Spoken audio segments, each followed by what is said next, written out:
I gain a shop that can shift freely between the wasteland and the real world. I fully expect to be torn apart by countless zombies, but the shop actually comes with absolute defense. So I sell worthless instant noodles, bottled water, and sausages at sky-high prices. In this deadly wasteland, I am going to build my very own business empire. Right now, I am holding my burning hot phone, listening to my girlfriend's ice-cold voice, "Milo, we are done." It turns out that in the 3 years since I graduated, I changed jobs 3 times and failed to save a single penny. My girlfriend could not stand my poverty any longer and ran straight into the arms of the trust fund kid Victor. After the call ends, I slump into my chair. Over the past few years, I racked up $350,000 in debt to pay for my parents' treatment. In the end, they still passed away. The debt is still unpaid, and all that is left is this half-dead little shop. But right at this moment, the world spins around me. As the background shifts, I realize I have arrived in the wasteland. Through the window, I see a horde of zombies. The zombies notice the shop that appeared out of nowhere. The very next second, they all charge at me like they have lost their minds. I think to myself, I am done for. But the sound of shattering glass never comes. The door that used to break at the slightest touch does not budge an inch. Just then, a hollow screen appears before my eyes. Current world, apocalypse. Shop status, absolute safety. Dimensional shift, available again in 12 hours. In other words, as long as I stay here for 12 hours, I can return to the real world. I glance at the monsters outside and scratch my head in frustration. This tiny shop, barely 200 square feet, is packed with all kinds of goods. Braised beef, instant noodles, bottled water, sausages, bread, cookies. Back in the real world, all of this combined is barely worth anything. But what about here? A thought claws its way up from the depths of my mind. In the wasteland, the most precious thing is not gold, not diamonds. It is clean food and water. I rush to the counter and grab the most ordinary bottle of water. This bottle costs $2 in the real world. In this zombie-infested world, how much is it worth? I think of that $350,000 in debt, and I think of Tiffany's words on the phone, "We are done." I twist open the bottle and take a long, hard gulp. What I need to do now is use these 12 hours to earn my first fortune. I am already calculating. 1 bottle of water for 1 gram of gold. No, too little. 1 bottle for 10 grams. 1 pack of noodles for 100 grams. I force myself to calm down. I need customers first. A dozen zombies are blocking the entrance. No survivor would dare come close. But sitting here for 12 hours doing nothing? No way. My eyes land on the braised beef noodles, and a plan takes shape in my mind. In this world, drenched in rust and rot, what could possibly be more lethal than the aroma of a steaming bowl of instant noodles? I plug in the power and flip the switch. The kettle starts gurgling. The shop actually has electricity. It seems this system-bound space is completely independent from the outside, a world of its own. The water boils fast, and a rich, overpowering aroma explodes inside the shop. Even I cannot help swallowing hard. But now comes the problem. How do I get this deadly scent to the outside? I certainly cannot open the door. I pace around the shop, and my eyes finally lock onto a ventilation fan. The rich aroma drifts through that tiny vent and out into the deathly silent world beyond. Time ticks by, second by second. The silence outside remains absolute. Just when my patience runs dry, a blast of flame engulfs those zombies in an instant. I watch through the window, on full alert. It is a woman. Her gaze sizes up this shop that sticks out among the surrounding ruins. Interesting. Someone actually dares to run a shop in a hellhole like this. She walks straight toward the entrance, but the next second slams right into an invisible wall. "So you are an awakened too? Is this your power?" A moment of silence. "I am Nightingale." "Milo, what is the price for that?" "Gold." "What era do you think this is? Who even uses that useless stuff anymore?" "My shop only accepts gold." Seeing how firm my stance is, Nightingale raises her hand and sends a fireball flying, aimed straight at my face. But the flame vanishes the instant it touches the barrier, disappearing completely. "Now can we talk business?" "Fine, boss Milo. How much for a bowl of noodles?" "Not much. 100 grams of gold." 100 grams? Why don't you just rob people? Even if gold is as worthless as scrap iron now, that does not mean it grows on trees. You don't have to buy. With that, I ignore her and start eating the noodles I just prepared. The slurping is painfully loud. Nightingale's throat bobs involuntarily. She cannot even remember the last time she had a hot meal. Day after day, she has been surviving on scavenged canned food and energy bars. That stuff keeps you alive but gives zero satisfaction. Right then, her stomach lets out a faint growl. The sound is barely audible, but in this dead silence it hits like thunder. Nightingale's cheeks flush red in an instant. I act like I hear nothing, and keep enjoying my noodles. "I don't have that much gold right now. Can I put it on a tab?" "No tabs at this shop. I am not here to run a charity. Besides, I will be gone in less than 12 hours. Who knows if Nightingale can get the gold back in time." Finally, I finish the last bite and let out a satisfied burp. I casually grab a sausage off the shelf, flick it with my finger, and it arcs perfectly through the air as casually as tossing food to a stray cat. Nightingale's body goes rigid. This is pure naked disrespect. But reason tells her to pick it up and eat it. Time seems to freeze. 2.5 seconds later, hunger defeats dignity. In just 3 bites the sausage is gone. That is my good faith gesture. 100 grams of gold for 1 bowl of noodles. Fair and square. Wait for me. She drops those 2 words and turns to leave. With her abilities, as long as she finds a survivor settlement or a pre-apocalypse bank vault, getting 100 grams of gold is no big deal. But I call out to stop her. Hold on. I pull out a can of cola, nice and easy. The legendary cola. A drink you could find anywhere before the apocalypse, but today it is more luxurious than the finest wine. This one is 50 grams of gold per can. Before Nightingale can respond, I tear open a pack of spicy snack sticks. This one is cheap, 30 grams of gold a pack. Ice cold cola, spicy snack sticks, piping hot noodle soup. Before the apocalypse, these 3 were the cheapest combo you could find, but now they are filled with the ultimate temptation. Nightingale's fists clench at her sides until they creak. You had better have enough stock. Then her figure vanishes. She's going to get gold. Right now. Immediately. The dimensional shift still has 10.5 hours of cooldown. I start taking inventory. 10 cases of instant noodles, 15 cases of bottled water, snack sticks and sausages fully stocked. I even dig out 5 eggs in the corner.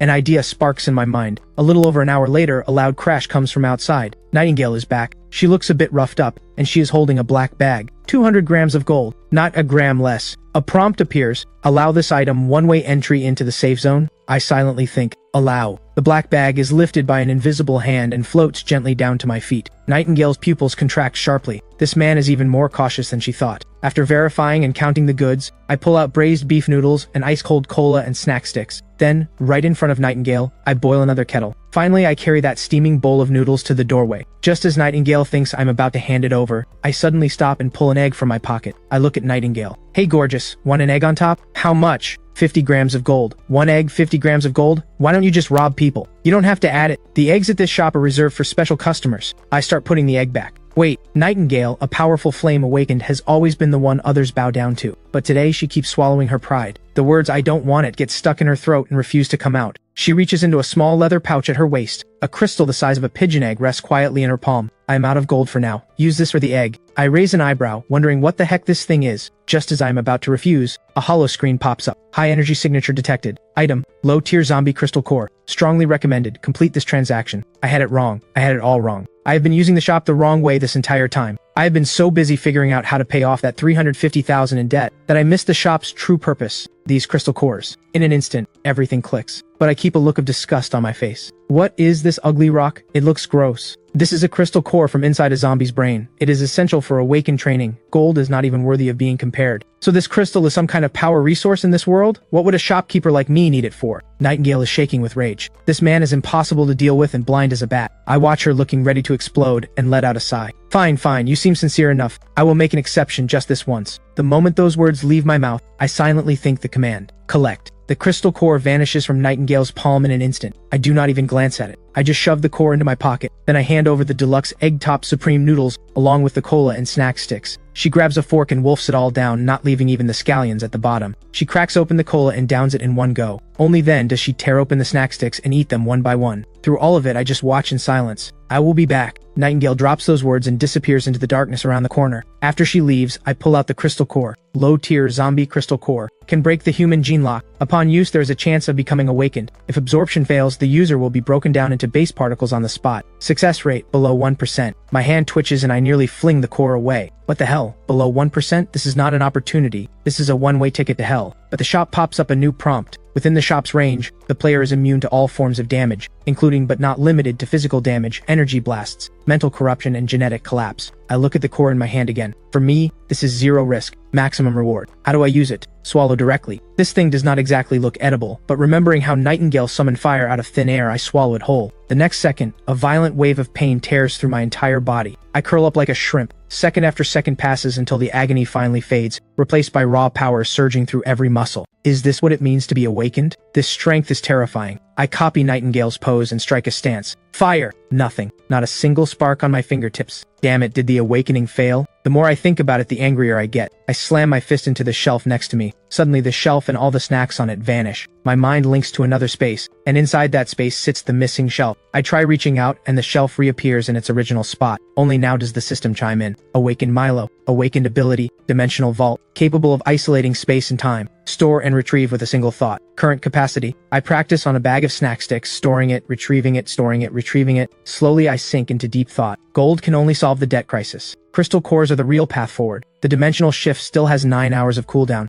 I need to stockpile as many crystal cores as I can before I leave. 1 pack of noodles was enough to lure in Nightingale. What if I multiply that scent 10 times, 20 times? So I pull out a massive pot, dump in a full 20 packs of noodles, and crank the vent fan to maximum. This is my doomsday feast. 3 blocks away inside an abandoned building, a young man huddles in a corner. A scarred man wipes down his rifle barrel. A man with glasses speaks with worry. Tiger, Ricky's wounds are getting worse. If we don't find medicine soon, he might. The scarred man they call Tiger nods. Every scrap of food in this district was picked clean long ago. Medicine is a pipe dream. But right then, a scent drifts in. Tiger, someone out there is cooking noodles. Shut up. Logic tells him this is definitely a trap. In the wasteland, anyone brazen enough to cook out in the open is either insane or a hunter with absolute power. But his starving body roars back. Find it and eat it. Specs panics too. Tiger, we are running out of time. If we are late, there won't even be broth left. Tiger knows better than anyone that if this keeps up, all 3 of them will starve. A fierce glint flashes in his eyes. Move. They weave through the streets and spot a small shop. A massive electric pot sits right at the entrance, filled with noodles and sausages. I lean against the doorframe, completely at ease. Trap. Definitely a trap. All 3 swallow hard, but do not dare take a single step forward. Just then, Tiger spots a man hiding behind an abandoned vehicle across the way. The man notices Tiger too, and quickly signals him to keep quiet. Tiger calms down and quickly spots more hidden figures. A shadow lurks in a second-floor window to the left. Metal glints from the trash pile in the alley to the right. At least 4 separate groups have been drawn here by the scent, just like them. From inside the shop, I obviously know people have gathered all around. Hey everyone, been watching long enough? Aren't you hungry? My voice is not loud, but it reaches every hidden ear. No one responds. I fish a sausage out of the pot and pop it in my mouth. I am running a business here. Peace makes profit. I have got noodles, water, and sausages. Plenty for everyone. The man behind the abandoned vehicle finally speaks up. What is the price? Gold or crystal cores? Everyone freezes for a second. Crystal cores make sense. That is the ultimate hard currency. But gold? In the wasteland, gold is worth less than a sheet of steel. Then a roar erupts from behind the trash pile. He is messing with us. This punk never planned to trade. Let's take him out. Everything in that pot, we split it. The moment those words hit the air, the atmosphere turns even more tense.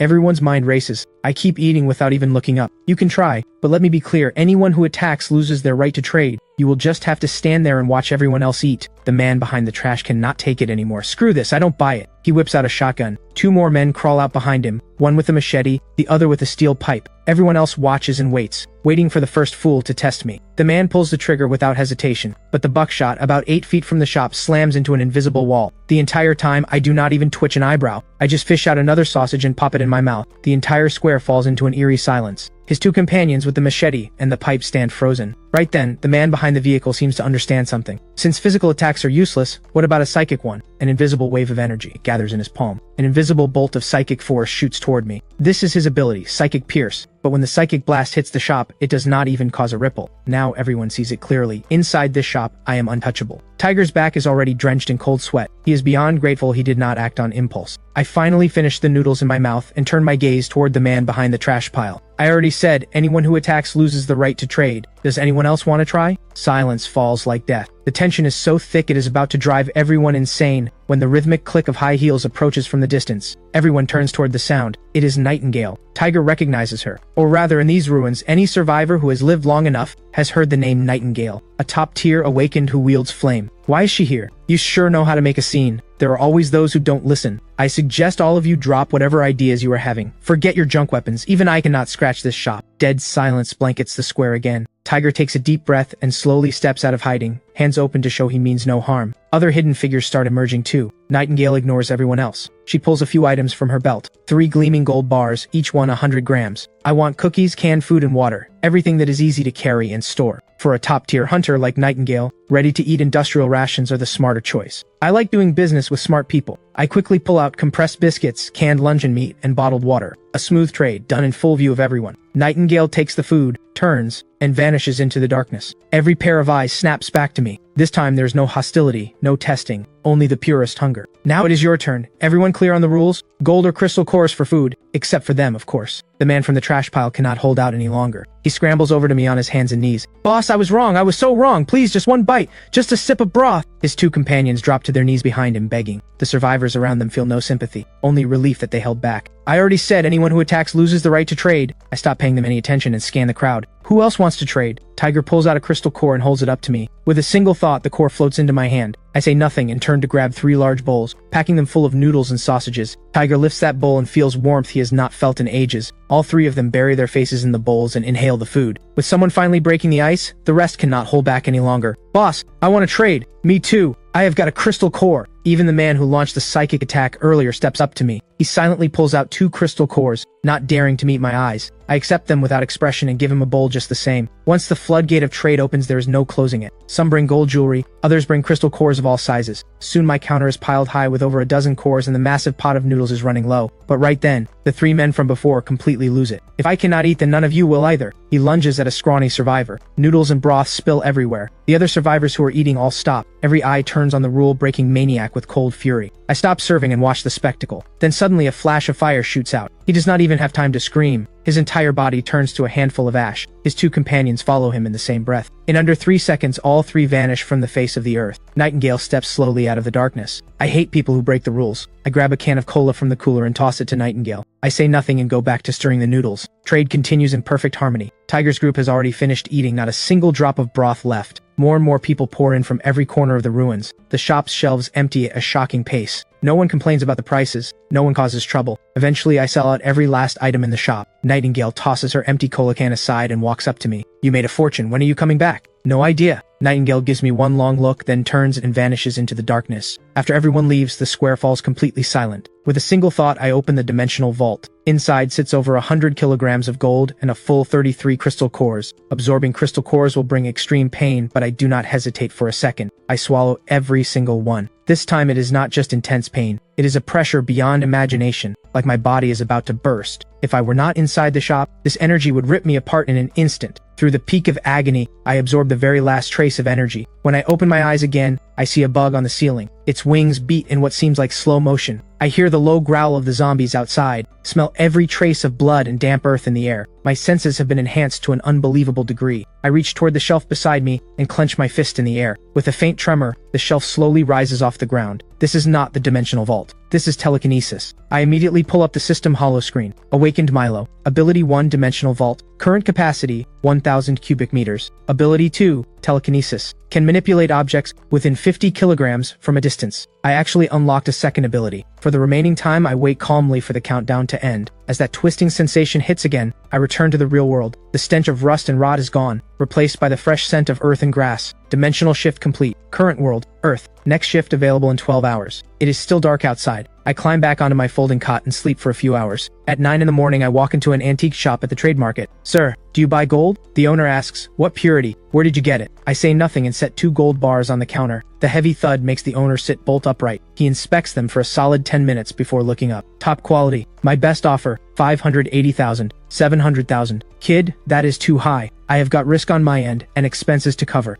700,000. The owner goes silent for a full 30 seconds. Then my account receives a transfer of 700,000. Walking out of the market, I immediately dial the debt collector. Hello? Who is this? Milo. Oh, so you finally call. What, you actually scraped together the money? That is right. Abandoned cement factory number 3, west side of town, 3 in the afternoon. Bring the cash. Come alone. 3 in the afternoon. The cement factory. Bruno stands with 7 or 8 thugs behind him. Seeing me show up alone, he spits out his cigarette butt. Where is the money? Where is the note? Bruno grins. Prices have been going up lately. The boys need to eat too. He holds up 5 fingers. 500,000. I will burn the note right in front of you. I hate people who break the rules. I was going to pay you the full 350,000, but now I am only paying 200,000. My voice is calm, but everyone hears it crystal clear. Bruno's expression freezes. He cannot believe what he just heard. What did you say? 200,000, not a penny more. Get him! A thug grabs a steel pipe and swings it right at me, but instead of blood and broken bones, the pipe freezes 4 inches from my face, caught in my hand like it is nothing. The thug flies across the room as if launched by a catapult. His agonized screams echo through the entire cement factory. Bruno finally snaps out of his shock. Everyone get him! But no matter how many there are, a few elbows from me is all it takes. Within seconds, every thug is on the ground. Bruno is trembling from head to toe, not from anger but from pure fear. Stay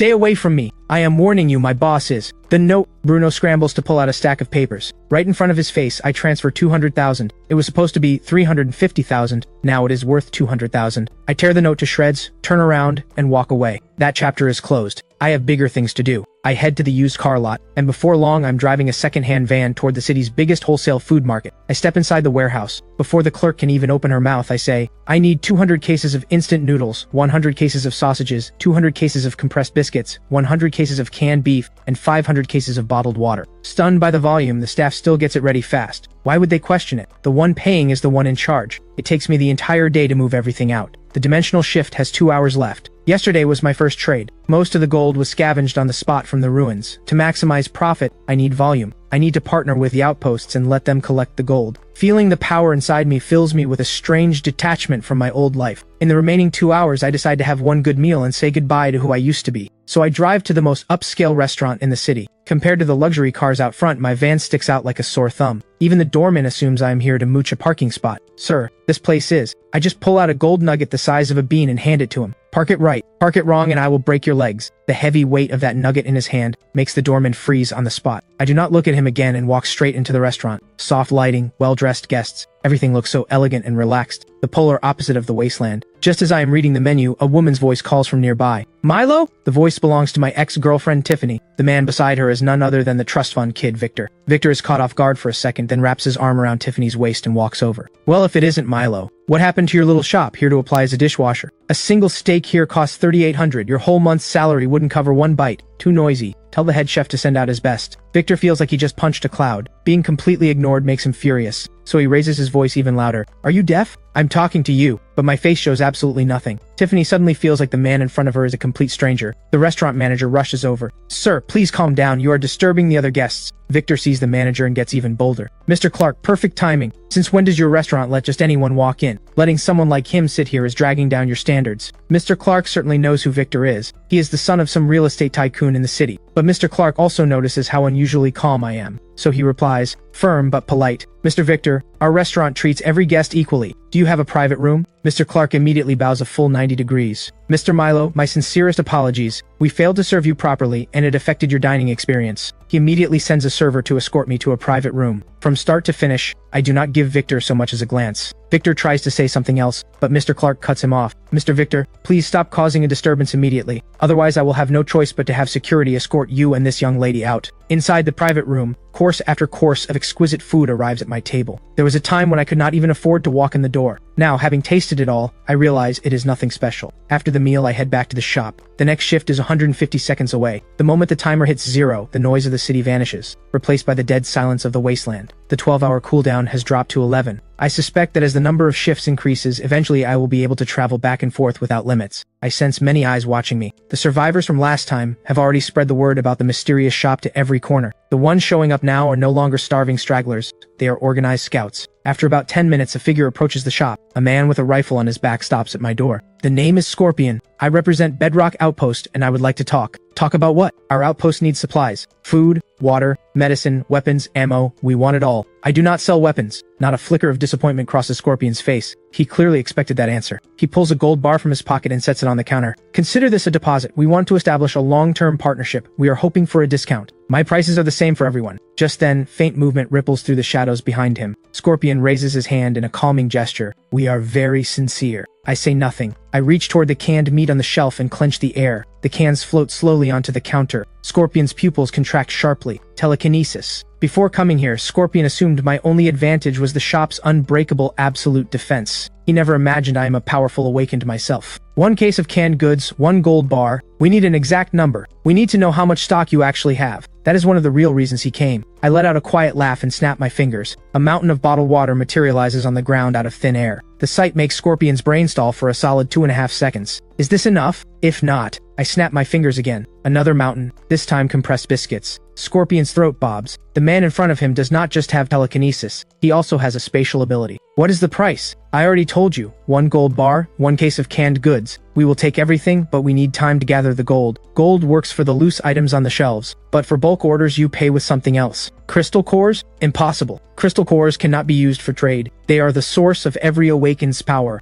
They are the very foundation of our outpost. That is your problem, not mine. The moment those words leave my mouth, both mountains vanish into thin air. The leverage in this deal has been mine from the very start. If Scorpion refuses once other outposts accept the terms, Bedrock will eventually crumble and fall apart for good. We need a specific exchange rate. 100 gold bars plus 10 crystal cores for the water. As for the biscuits, double the price. Scorpion's fist clenched so hard at his sides they turn white. This is not just highway robbery. This is a holdup. Scorpion forces himself to breathe and calm down. I need to report back to our leader. That gold bar is your fee for asking directions. I nod, pocket the bar. Scorpion says nothing and retreats slowly into the darkness. I go back behind the counter and wipe down the already spotless surface unhurried. 10 minutes later, 3 figures step forward. A middle-aged man wearing glasses flanked by 2 soldiers. Hello, shop owner. My surname is Keen. Everyone calls me Professor Keen. I am from Lighthouse Shelter. I say nothing and simply watch him. From an economic standpoint, your current model is unsustainable. Once the outposts lose too many crystal cores, they will inevitably collapse. And then who will you sell to? Then whatever is left becomes even more valuable. The smile on Professor Keen's face freezes solid. I do not care about the system or the future. The only thing that matters is that I set the prices. Right then, Nightingale steps out of the darkness. A crystal core drops onto my counter. Without a word, I pull out a self-heating rice meal, a can of beef, and 2 bottles of water. Nightingale takes the goods, turns and walks away. The entire exchange happens in silence. Professor Keen's so-called rational analysis has just become the biggest joke of the day. 100 gold bars plus 10 crystal cores. We will take the water. Deal. But the price just went up. Your little lecture wasted 3 minutes of my time. So now it is 15 crystal cores. We will take it. The man in front of them may not be the strongest awakened in the wasteland, but his shop is the ultimate trump card. Professor Keen pulls out a military communicator. Bring 100 gold bars and 15 crystal cores. About 20 minutes later, the roar of vehicle engines rumbles in the distance. 2 metal crates land in front of me, one packed with gold bars, the other holding 15 crystal cores. I toss case after case of water beyond the barrier. After the deal is done, several figures emerge from the darkness. Scorpion is back, and behind him stands a 20-strong squad. Both sides instinctively train their guns on each other. We brought what you asked for. The crates open. Not just gold bars, but 20 crystal cores. 10 more than I demanded. Scorpion lets his actions speak louder than words. Professor Keen's face turns deathly pale. Even in the apocalypse, people are one-upping each other. I give a casual wave and pull stacks of compressed biscuits and several cases of canned beef from the dimensional vault. On the house. Scorpion's breath catches for an instant. He bet right. He immediately bows deeply to me, then turns to face Professor Keen. Bedrock came here to trade. We do not want trouble. But if Lighthouse tries anything here, we are ready for a fight. On cue, every gun behind Scorpion chambers around. The Lighthouse soldiers squeeze out a few words through gritted teeth. We are leaving. I watch it all in silence. Fascinating. One faction built on technology and knowledge, another built on brute force and discipline, Bedrock.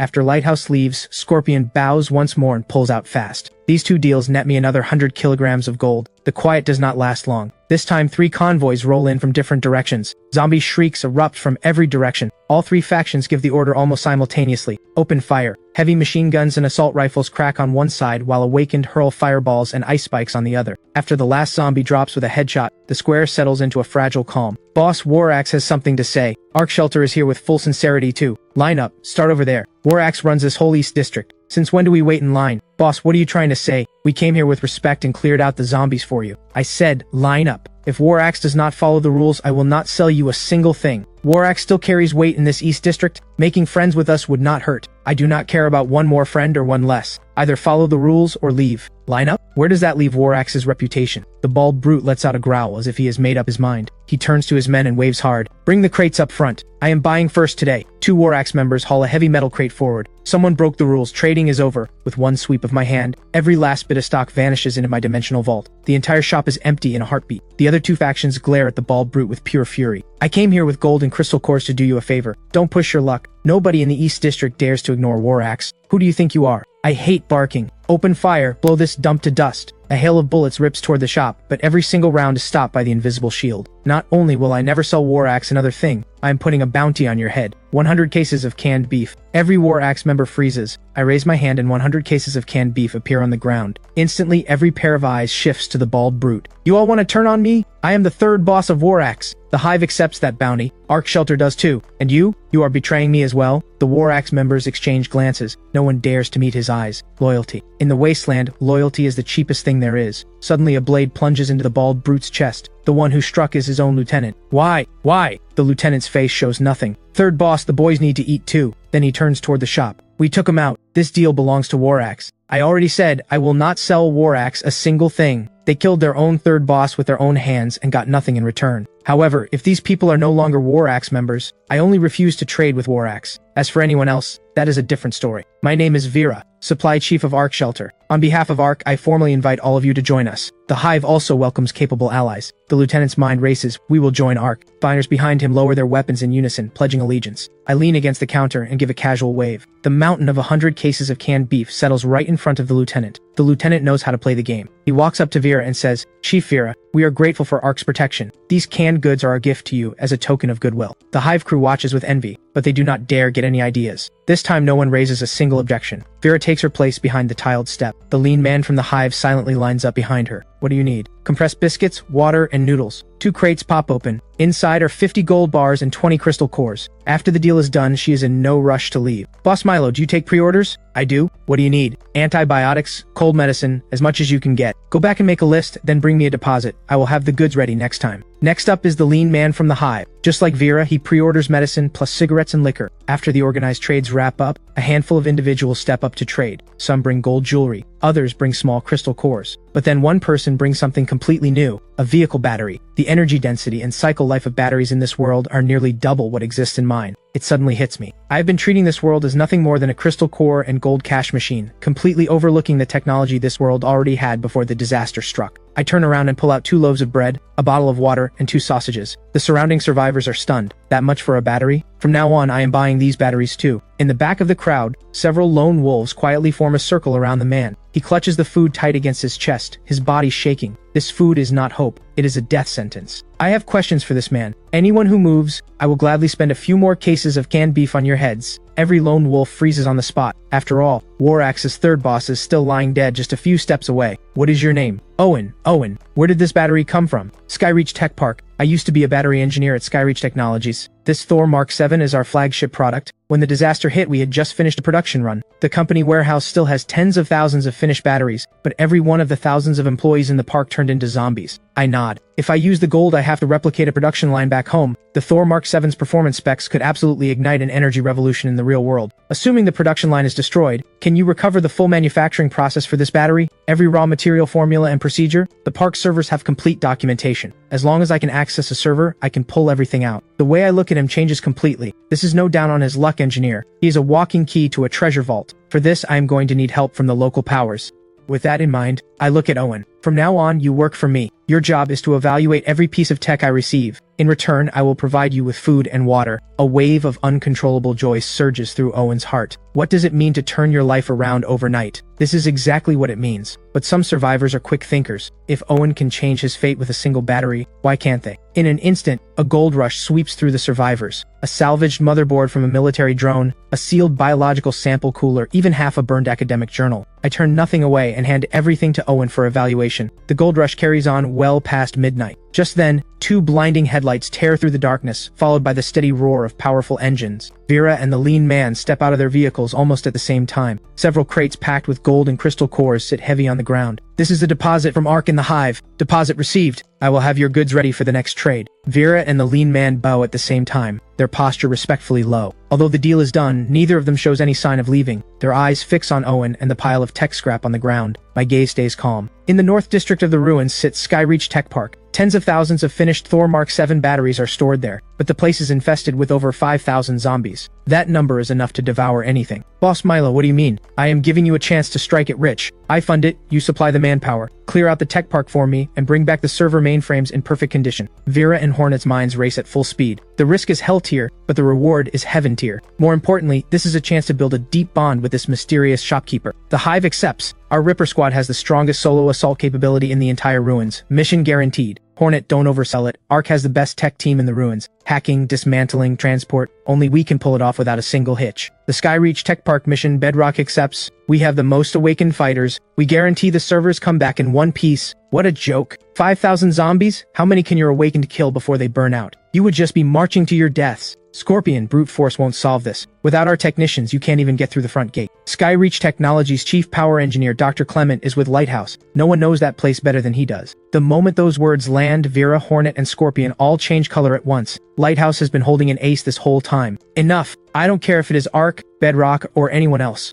I only care about results. If a single server gets damaged, if I don't get what I want, none of you will ever trade so much as a grain of rice from me again. The faces of all 4 representatives drain of color. My words are that direct, that merciless. Bedrock agrees to cooperate. With the first to agree, the other 3 factions quickly follow suit. The 4 most powerful factions in the ruins forge an unprecedented alliance. A terrifying force of nearly 100 awakened and several hundred elite soldiers is born. I point at Owen. He goes with you. Bring him back without a single hair out of place. Rest easy, Boss Milo. We guarantee Mr. Owen's safety. This operation has one more potential risk, Warax. Their third boss died right here. Ragnar holds a grudge over the smallest slight. He will never let this go. War Axe may not match them in strength, but if they focus on sabotage, any disruption during a battle against thousands of zombies could be catastrophic. Every pair of eyes locks onto me. One captured War Axe grunt is worth 10 cases of canned beef. A squad leader is worth 100. As for their boss Ragnar, I will pay 1,000 cases. No matter if it is you or any drifter in the ruins, whoever brings me his head, the canned goods are theirs. All four factions draw a sharp breath. The risk Vera mentioned is no risk at all in front of this man. The square falls dead silent. Not a single representative dares to harbor any hidden agenda. Today it is War Axe. Tomorrow it could be any one of them.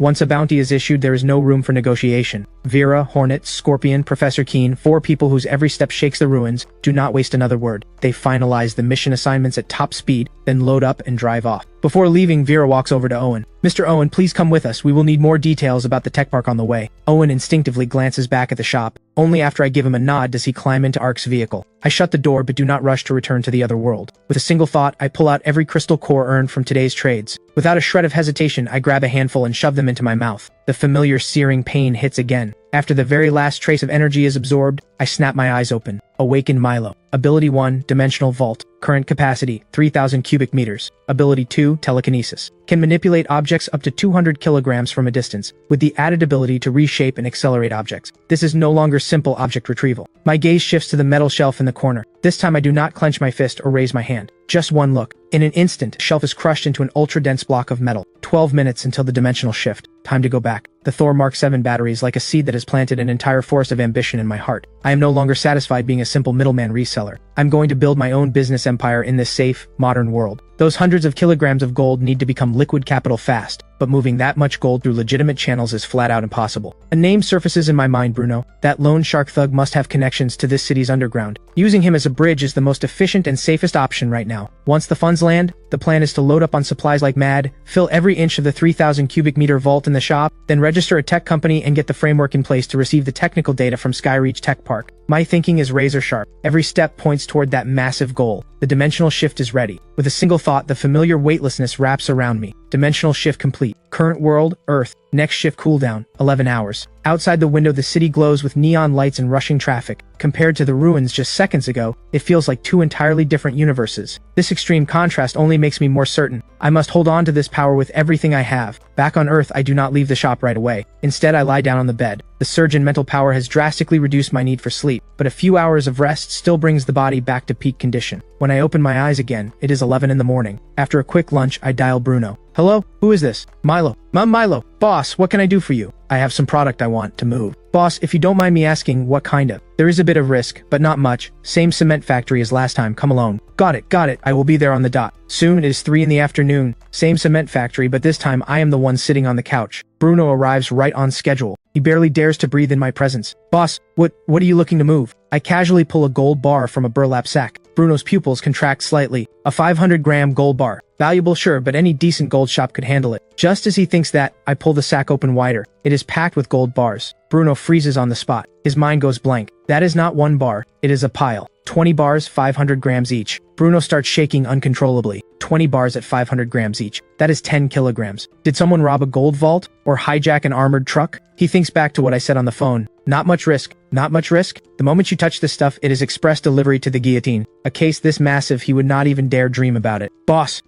are you trying to get me killed? Can you handle it or not? Bruno goes silent. He desperately wants to say he cannot, wants to say he is not worthy. He does not dare meet my eyes. In his mind, he has already labeled me as someone utterly terrifying. You can't even move this much gold? You call yourself a loan shark and you can't handle this? Sir, a case this big, I really can't touch it. Relax, this gold is clean. Not a single mark on it. I just can't be bothered to sell them off one by one, you get me? Sir, can I make a call? Check with some people? I wave my hand. Bruno looks as if he has been granted a pardon. He does not even dare step away to make the call. He even puts it on speaker. Hey Bruno, what's up? So, has there been any big gold heist around our turf lately? The guy on the other end sounds confused but answers honestly. What kind of case? There are cameras on every corner these days. Who would dare? Did you hit the jackpot or something? Looking to buy gold? After getting his answer, Bruno feels like a weight has been lifted. He hangs up and looks at me with completely different eyes. Sir, there is no way I can move this much on my own, but I know someone who can. I wave my hand again. Bruno dials another number with trembling hands. What is it? Sylvia, it's Bruno. I've got a big player here with a batch of gold to sell. Serious volume. How much?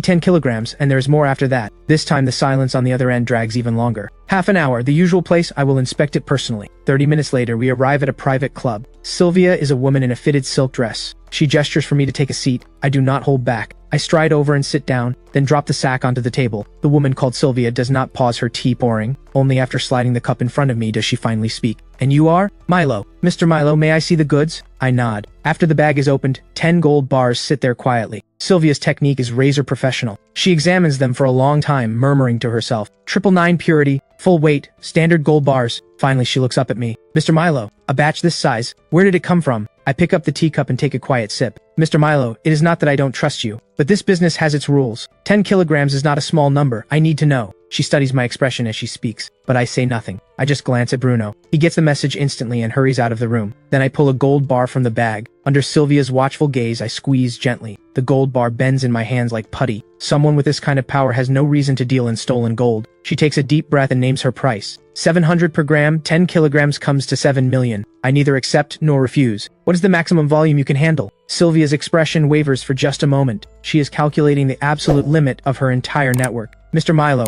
if the goods are all this clean, I can move 50 kilograms a month. That is 35 million per month. Too little. I slowly hold up one finger. 100 kilograms, 1 ton. The composure on Sylvia's face finally shatters. Mr. Milo, are you joking? 1 ton of gold at today's market rate is nearly $1 billion in cash flow. My network simply cannot absorb that. It is impossible. Not a single private channel can move a ton of gold in 1 month. This is no longer about money. This is declaring war on the entire modern financial regulation system, and billions in capital movement will absolutely attract attention from above. Of course, I have already considered this. So what if I don't need it all converted to cash? You mean an asset swap? I need an industrial park or a battery manufacturer. This completely unexpected answer stuns Sylvia. She never imagined I was selling gold not for a life of luxury, but to build real industry. A terrifying being who can crush gold bars barehanded and produce a ton of gold every month actually wants to become an industrialist. This is no longer a deal. This is a capital operation on a scale she cannot even fathom. Mr. Lin, this has completely exceeded my authority. I need to report to my superior. I wave my hand once more. Sylvia dials the phone. Sir, it is Sylvia. There is a deal, a big one. The product is gold. Very clean. The volume. At this point, she glances at me. I currently have 300 kilograms on hand. The client can supply 1 ton per month. He currently has 300 kilograms ready to go. After the call ends, Sylvia has gone from the one running the deal to a pure messenger.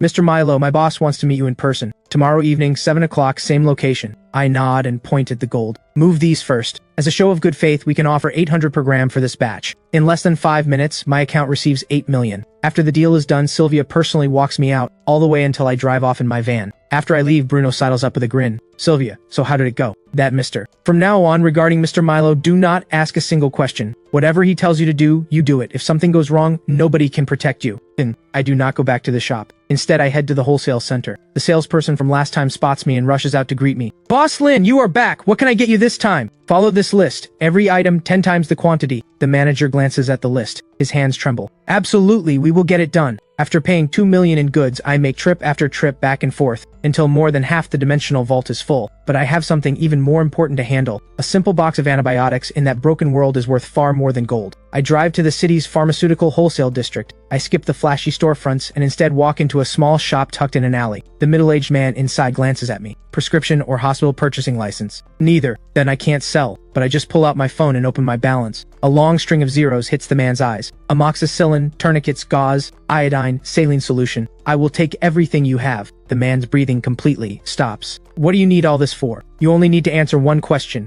Are you selling or not? He lowers his voice, takes a deep breath. The warehouse is in the back. Follow me. 30 minutes later, my van is stuffed with medical supply crates. Over 1 million wired out. Next stop, the hardware district. Diesel generators. This model. I want 20 units. Solar power banks and matching storage batteries. I will take them all. Wrenches, pliers, welding machines. Yes, do not unbox them. Load them by the crate. Last stop, fuel. I cannot buy through official channels, but Bruno gave me an address. A private fuel depot hidden on the outskirts of town. When the owner learns I want hundreds of barrels of gasoline and diesel, he practically wants to adopt me on the spot. The millions I spend this time will come back 1,000 times over in the other world. The dimensional shift still has half an hour of cooldown, but I decide to hold off. After all, shifting now would put me there at night. I plan to adjust the timing. Arriving in daylight is ideal. Morning comes. I open my eyes at exactly 6 in the morning. The familiar weightlessness instantly wraps around me. Dimensional shift complete. Current world, the apocalypse. Next shift cooldown, 10 hours. The moment I open the door, a group of lone survivors rushes up. Boss, I have got a battery. In his hand is a Thor Mark 7 battery. The next second the battery vanishes, replaced by bread and bottled water. Over the next hour, survivors swarm in nonstop.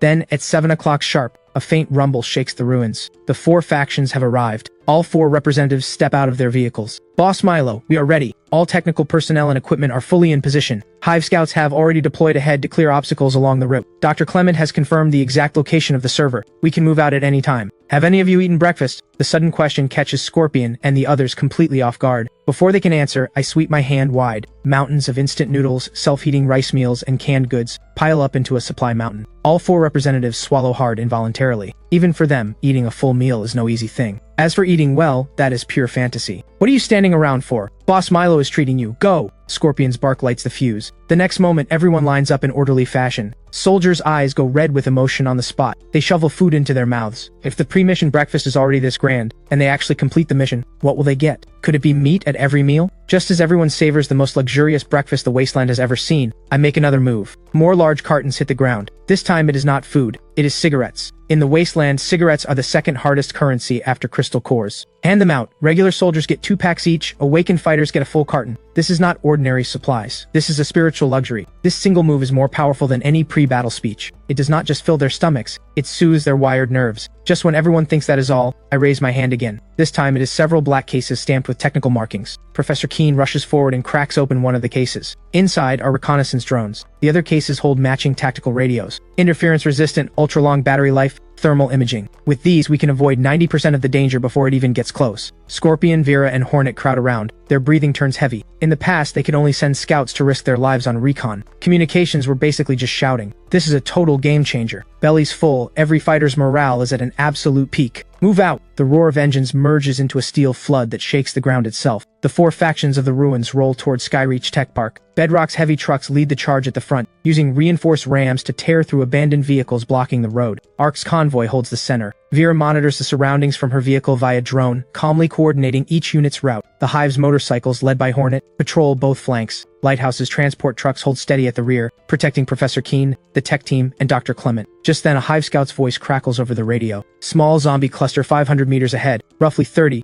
no special variants. Vera responds immediately. Arc Squad 2 clean them out. The moment she finishes, several off-road vehicles break from the main column. Roof-mounted machine guns open fire. A hail of bullets rips the zombie cluster apart in seconds. The entire process is smooth and flawless, without a wasted second. Meanwhile, back at the shop, I lean against my folding cot, watching the monitor in front of me. The screen shows a crystal-clear feed from the drones. The steel convoy halts 1 kilometer from Skyreach Tech Park. The park looks like a small city. 5-meter-tall alloy walls stretch around it in every direction, and every 100 meters stands a watchtower blinking with red lights. Combat units quickly spread out and hold position. Scorpion, Vera, Hornet, and Professor Keene gather together, all 4 of them staring at the screen with grave expressions. Vera zooms in on the gate structure and speaks. The main gate system is completely locked down. We need high-yield explosives to blow it open. Scorpion's eyes flash with a fierce edge. Perfect. Draw every last one of those things out and slaughter them all. Saves us from hunting them down room by room. Everyone agrees. Vera immediately begins planning. Build a fan-shaped defensive perimeter centered on the gate. We hold the breach. Shred every zombie that pours out. Lighthouse handles the demolition. Hive handles perimeter watch and path clearing. Bedrock holds the front line. Execute. The instant she finishes, all 4 factions spring into action. The entire joint force operates like a precision war machine. Bedrock fighters build the first defensive line right in front of the gate, mounting heavy machine guns aimed directly at it. Arc personnel rapidly set directional mines. Several Earth-type awakened press their palms to the ground. A deep rumble shakes the earth, then the solid ground begins to churn. Trench after trench rips open out of nowhere, forming a complex kill zone. Before long, a crude but deadly defensive fortification takes shape. Demolition experts slap high-yield explosives onto the alloy gate, then pull back fast. Moments later, an ear-splitting blast tears through the air. In that instant, a massive breach rips open in the gate. The entire field falls into dead silence for several seconds. Then suddenly, countless shrieks pour from the breach. A dense sea of zombies floods through the opening and charges the defensive line. Open fire! At Vera's command, the heavy machine guns erupt in a blaze of fire. Riflemen in the rear open up with concentrated volleys. The wall of bullets tears through the zombie tide, but the sheer number is overwhelming. Countless zombies use fallen bodies as cover and keep charging.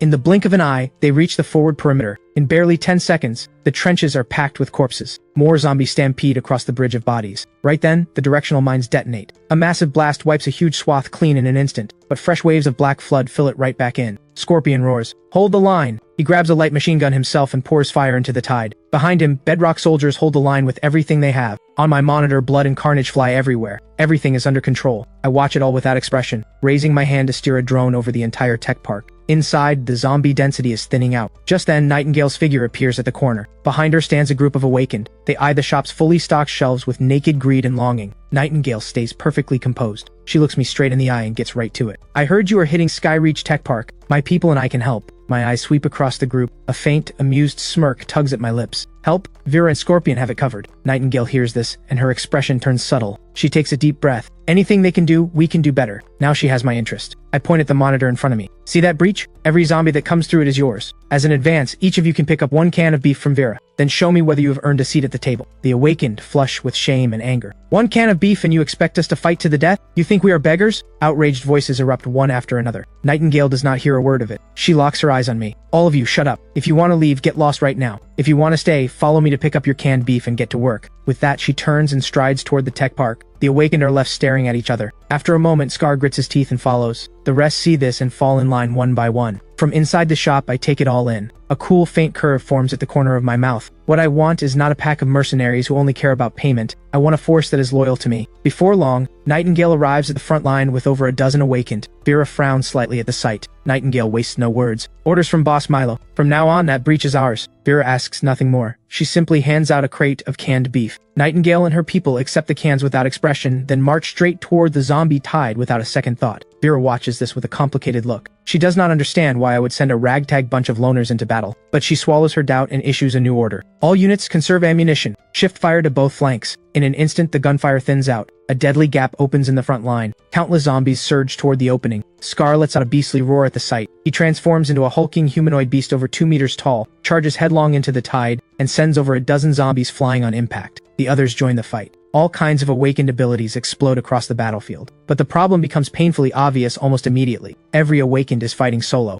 Zero coordination. Their attacks are savage and effective, but their defense is full of holes. Zombies keep slipping through the gaps, and the soldiers behind them have to pick off each one. Nightingale stands at the rear the entire time, watching with cold eyes. Before long, signs of collapse begin to show. Only then does she move. She slowly raises her right hand. An otherworldly flame lotus blooms silently in her palm, radiating a spine-chilling aura of pure destruction. Fall back! The awakened scramble backward in a frenzy. The next second, Nightingale steps forward and gently pushes the flame lotus from her palm. The lotus drifts free, floating lightly toward the center of the tide. The instant it touches down, it erupts into a firestorm that completely engulfs everything within dozens of meters. Over 100 zombies are reduced to ash in the blistering heat. Moments later, the flames die out. Everyone stands frozen, jaws dropped. I watch the monitor and crack a smile. Nightingale is interesting, strong enough, and a clear head on her shoulders. As for the rest, nothing but a ragtag mob. While I am thinking, I notice the flow of zombies from the breach has thinned to a trickle. The interior is nearly cleared. Vera and the others notice it too. Morale surges across the battlefield. After several more rounds of concentrated fire, the zombie tide is cut off for good. Vera's voice rings across the entire line. All units advance, maintain combat formation, move into the park and secure the central plaza. Engines roar back to life. The steel flood pours into Skyreach Tech Park. Inside, over 100 roads branch in every direction. High-tech buildings tower on all sides. Before long, Professor Keene successfully connects to the park's local network. He projects a 3-dimensional map into the air. Vera quickly divides the map into 4 zones. Split up. That is the only way to maximize efficiency. Bedrock clears the east zone. Owen goes with them to check if the production line is intact. The hive sweeps the outer perimeter and rooftops. Ark takes the West Zone Administration Building and Data Center. Lighthouse escorts Professor Keene and Dr. Clement into the research building to locate the main server. Moments after the orders drop, the joint force splits into 4 teams and pushes toward their targets. Nightingale's group, however, is left standing alone. Every one of them wears a complicated expression, watching helplessly as the 4 factions roll out. Right then, Vera doubles back. Boss Milo has a message. He wants your group to clear the 6 dormitory buildings on the north side. Any issues? Nightingale gives a quiet nod, then sets off toward the dormitory district. Her people follow without a word. Meanwhile, the Lighthouse squad reaches the research building. Professor Keene immediately sends soldiers to sweep the corridors clean, then takes the elevator down to sub-level 3 with Dr. Clement. Moments later, the elevator doors slide open silently. At the end of the sub-level 3 corridor stands a heavy blast door. Dr. Clement spots it and strides forward, punching a string of characters into the control panel beside the door. A click echoes through the corridor. The massive mechanical lock begins to turn. The blast door slowly swings open, and a wave of cold air rushes out. Inside, rows of black server racks stand in perfect formation. Countless indicator lights blink in the darkness. The team rushes in and begins searching. Within moments, Dr. Clement shouts with excitement, "Found it!" Professor Keene hurries over. Several technicians fan out immediately, plugging storage devices into the server ports and starting the data transfer.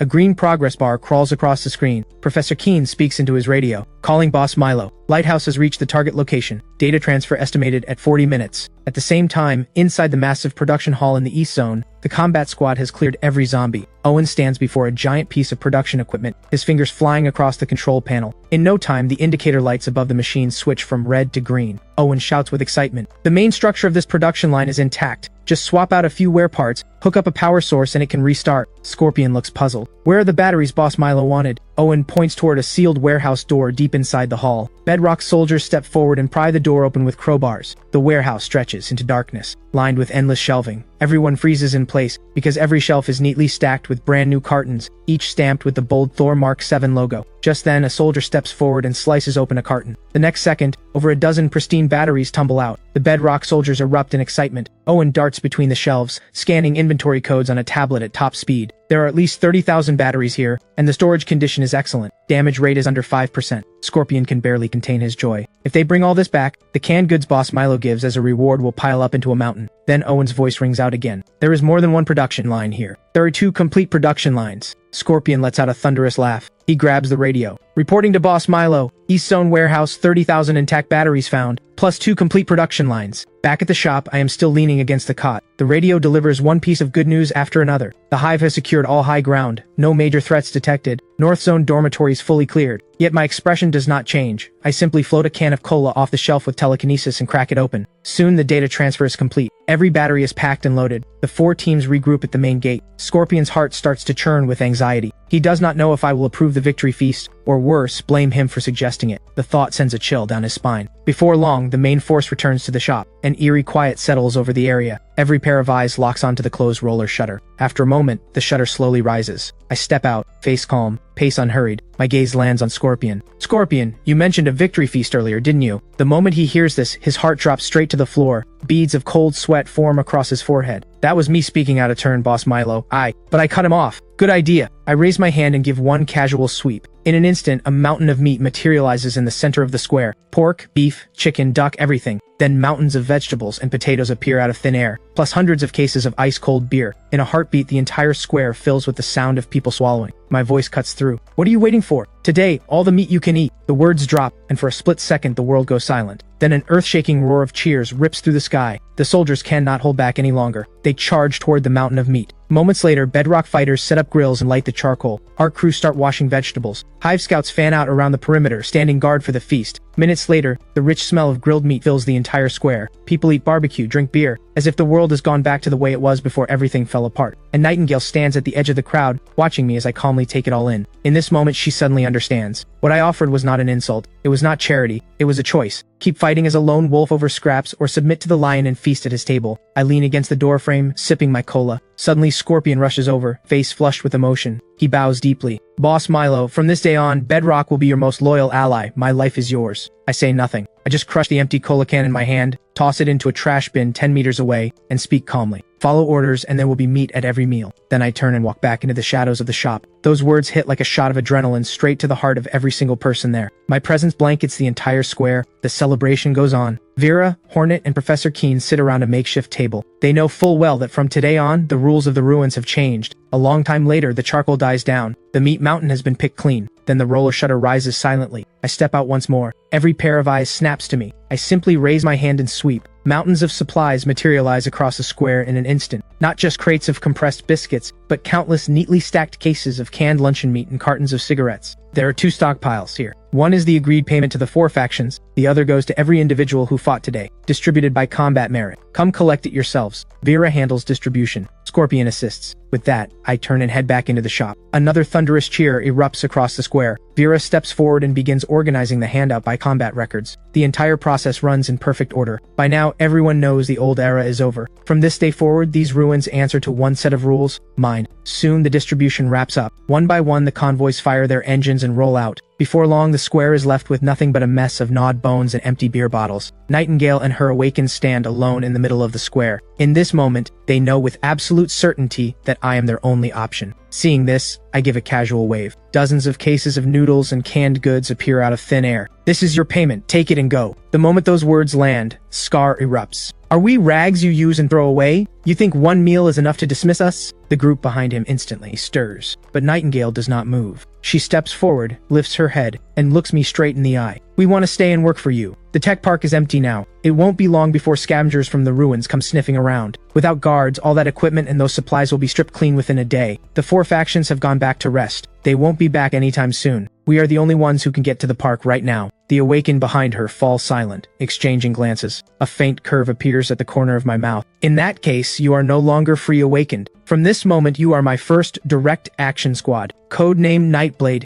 You are the captain. My voice carries an authority that allows no argument. Nightingale gives a quiet nod. I raise my hand again. The next second, a brand new diesel generator lands on the ground, with several barrels of diesel beside it. Then a compact reconnaissance drone and a control tablet appear, followed by over a dozen brand new military radios. This is your gear. Now take your payment and equipment and move out to the tech park immediately. Set up the dormitory district as a temporary base. If so much as a rat sneaks in, I want a report. Everyone stares at the gear, eyes wide. Even Nightingale cannot fully suppress a flash of excitement. She whips around to face her team and barks, "Everyone, inventory the supplies, prepare to move out." This time the response comes, back in perfect unison. "Copy that, Captain." They load up the gear, climb into vehicles, and tear off toward the tech park in a cloud of dust. I pull my gaze back and slowly lower the roller shutter. Silence returns to the shop. I stare at the intricate industrial blueprints on the computer screen. Full production line schematics and manufacturing process data for the Thor Mark 7 battery. A smile creeps onto my face. The plan is clear. Return to the real world, use the gold in the vault as seed capital, and with these high-performance batteries as the foundation, build a business empire that is truly my own. News of the operation spreads across the wasteland like wildfire. More and more people flood toward the square. Before long, a dense crowd has gathered. My figure appears in the doorway, but I do not bring out any food. I speak coldly. Let me state my rules one more time. Bring me something of value and trade it for the right to survive. I appoint a man as the steward. With that, a crude but efficient trading market springs to life. Survivors line up one by one to exchange for supplies. I sit inside the shop, storing their old world scrap into the dimensional vault. Time ticks by. The dimensional shift cooldown ends. I look up toward the square. The line stretches longer and longer, snaking several hundred meters into the distance. Seeing this, I tell the steward, "Trading ends at 5 o'clock sharp." Not a second later, the steward jolts, then bellows at the crowd with everything he has. "Boss Milo has spoken. Trading ends at 5 sharp. If you don't make it today, come back early tomorrow." I nod with satisfaction. This steward handles things well. A man with real potential. I pick up the radio and call Nightingale. "Send 2 people here. After trading ends, take the steward to the tech park and set him up with a place to stay." The steward trembles all over with excitement. He immediately turns toward the shop and drops to his knees, bowing 3 times. I shift my attention back to the computer and go through the data one more time, line by line. At 5 o'clock sharp, trading ends. The 2 Nightblade members Nightingale sent have already arrived. The survivors file out. No one dares cause trouble. Soon the square falls silent again. With a single thought, the air around me begins to warp. A blurred vortex appears before my eyes. In the blink of an eye, I am back in the real world. 2 hours remain until the meeting with Sylvia's boss. I head straight to the most upscale mall downtown and walk into a top-tier men's boutique. Half an hour later, I step out in a tailored charcoal gray suit. In this moment, I am no longer the shopkeeper. I am a man of power. 7 in the evening, tranquil tea house. A white box truck is parked outside the front entrance. I step down from the driver's side. Sylvia is standing at the door to greet me personally, but I walk past her without a word, move to the rear of the truck, and pull out 2 metal crates. The corners of the crates are slightly bent from the sheer weight. Seeing this, Sylvia's pupils contract sharply. 300 kilograms of gold split between 2 crates. Each one weighs over 300 pounds, yet he carries one in each hand without breaking a sweat. Sylvia takes a deep breath, forces down the shock, and steps aside to lead the way. The boss is waiting. She leads me through the front gate. I sense several cold presences lurking in the shadows of the courtyard, like a nest of coiled vipers. Soon, Sylvia brings me to a study deep inside the main building. A mahogany desk sits at its center, surrounded by walls of books. An elderly man sits behind the desk, absorbed in a thread-bound antique book. Sylvia bows deeply. "Mr. Tang, Mr. Milo has arrived." Mr. Tang closes the book. His gaze settles on me. I look back at him with equal calm. Then I set both crates down hard on the mahogany desk. The entire surface groans under the impact. 300 kilograms, inspect them. Mr. Tang's eyebrow twitches upward. He does not touch the crates. He simply picks up the desk phone. Soon there is a knock at the door. A middle-aged man wearing gold-rimmed glasses enters the study, carrying precision testing equipment. He lifts the lids. Gold bars sit in perfect rows inside. He begins sampling and weighing them one by one. The inspection finishes quickly. Mr. Tang, 600 bars. Total weight, 300 kilograms. Purity, all verified. Mr. Tang waves his hand. The man and Sylvia exit the room together.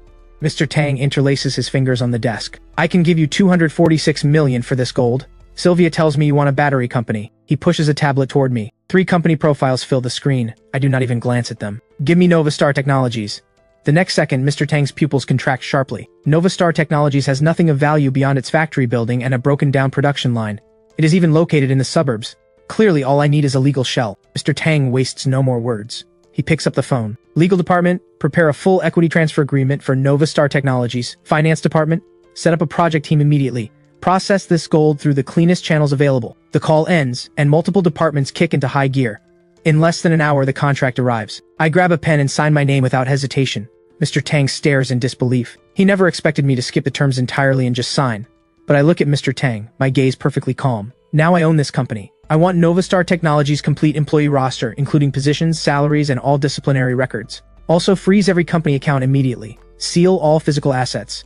Without my order, nothing leaves the company. Lastly, notify everyone, 9 o'clock tomorrow morning, all hands meeting at the factory. Anyone late or absent is automatically terminated. I will have people handle it exactly as you said. The acquisition price for Novastar is 180 million. How would you like to handle the remaining gold? I hand over a note. I need 5 million in cash. The rest, please hold it for now, Mr. Tang. Once I finish the internal cleanup, transfer it to the company account. Mr. Tang looks at me with a knowing smile. He finds me more unfathomable by the minute. Before long, Sylvia wheels in a small cart. 2 black cases sit on top. Mr. Milo, here is your 5 million. I nod, stand up, give Mr. Tang a slight nod, then grab the cases and walk out. Shortly after, I reach the front gate. I toss the 2 cases onto the passenger seat and start the truck. It pulls away into the distance. Back in the study, Sylvia speaks. Are we really going to partner deeply with Mr. Milo? His background is far too mysterious. His methods are ruthlessly aggressive. Our records show his life history was completely ordinary, yet in the span of a few days he has amassed unimaginable wealth. Mr. Tang slowly turns around. His expression is calm. Destroy every piece of information we have gathered. Leave nothing. From now on, no one under us is to investigate Mr. Milo in any way.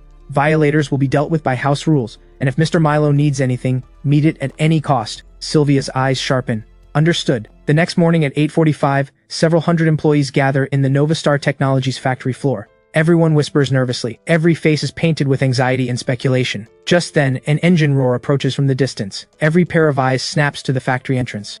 I walk straight into the crowd holding a folder. Under my gaze, the chatter dies instantly. I open the folder and call over the Novastar board director. You have 10 minutes. Pack your personal belongings and get out. The entire floor freezes. Blood rushes to the director's face. Have you lost your mind? Who the hell do you think you are telling me to get out? Just then, the chief engineer steps forward to plead. We may not have commercialized yet, but we have made breakthrough progress in materials and design. Just give us a little more time and funding. But I cut him off. Your project ran for 3 years. It burned through every cent of the company's research budget and government subsidies, totaling 78 million. The battery samples you produced fell below market standards with severe thermal runaway risks. Your technology is worthless. The engineer nearly collapses. You don't understand anything. You are destroying Novastar. But I respond coldly. Novastar would only die in your hands. I will lead it to a rebirth and turn the entire battery industry upside down. The moment those words land, everyone exchanges stunned looks. Doubt and unease begin to spread. Seeing this, I continue. I call out several executives one after another and lay out the evidence of their embezzlement, item by item. Only now does the crowd realize I am not here to negotiate. I am here to settle accounts. As I finish reading the last name and its crimes, the executive team's arrogance evaporates completely. The threat of prison hangs over every single one of them. Even the director's face drains of all color. But it is not over yet. I keep calling names. My voice cuts like a frozen blade. From the production line to the warehouse, even the logistics team, every person named has been cutting corners and slacking off. Faced with undeniable records, not one of them can utter a single word of defense. They can only slink out the door under the contemptuous stares of their former colleagues. 10 minutes later, nearly a fifth of the workforce is gone. Those who remain are dead silent, not daring to breathe. The air is thick with an intensity no one has ever felt. I close the folder. Then, under everyone's gaze, I bring a briefcase from the truck and drop it in the center of the factory floor. I pop it open in front of everyone. Inside are rows upon rows of neatly stacked red bills. 5 million in cash, laid bare for all to see. I speak plainly. This money is for you. What those people stole and skimmed is far more than this. Starting today, everyone who stays gets a 50% raise. All back pay the director owed will be settled before we reopen. Now everyone line up. Each person receives a 10,000 bonus. The words drop, and the floor falls silent for a heartbeat. Then a volcanic eruption of cheering shakes the building. Every trace of doubt and fear burns away in an instant. A long line forms in front of the briefcase. Every person who receives their share bows deeply to me. However, one discordant voice cuts through. Leland, assistant engineer from the research department, speaks up calmly. Chairman Milo, my name is Leland. I used to run material tests under Chief Engineer Chen. Now the entire executive team has been gutted. Even Chief Engineer Chen is gone. What are we supposed to produce? The whole floor goes silent. A company without a product is a company that cannot survive. Everyone will face unemployment. At that thought, all eyes lock onto me. I skip the speeches. I simply pull out a Thor Mark 7 battery. This is the answer. From today, Nova Star Technologies produces only this. Its name is Nova 1. The next second, Leland and several technicians crowd around, eyes full of curiosity and scrutiny. Is this a prototype? Chairman Milo, what are the core specs? Energy density 400 watt-hours per kilogram. Full load cycle life, 5,500 cycles. The air itself seems to freeze. Every technician in the room draws a sharp breath. Leland nearly shouts, "That is absolutely impossible. Those numbers defy the laws of physics. Compared to the best experimental samples on the planet, this is pure fantasy." Facing the tidal wave of doubt, I let a faint smirk form. This is exactly the reaction I want. Do you have testing equipment in this factory? Use your most professional gear and your harshest standards to verify whether what I said is true. Leland is completely stunned. He never expected this level of confidence. Then he snaps into action with a roar. "All tech and quality teams, follow me." He strides forward carefully, cradles the battery from my hand, and sprints toward the second-floor lab. Half an hour later, testing is complete. Leland charges downstairs like a man possessed. His hands tremble as he holds several test reports. The results are in. Energy density, 401.7 watt-hours per kilogram. Capacity loss under extreme charge-discharge testing. Only density loss under a single safety test. Passed. Everyone freezes in place. The metal block in front of them has just turned into a mountain of gold. After the announcement, Leland can no longer contain the storm inside him. He walks up to me and bows deeply. "From this day on, wherever you point, we follow." I turn to the employees by the briefcase. Finish handing out the bonuses and log every name. Tomorrow morning, 9 sharp. Everyone reports for duty. With that, I turn and leave. Under hundreds of fervent stares, I climb into my truck and tear off in a cloud of dust. Inside the cab, I call Sylvia.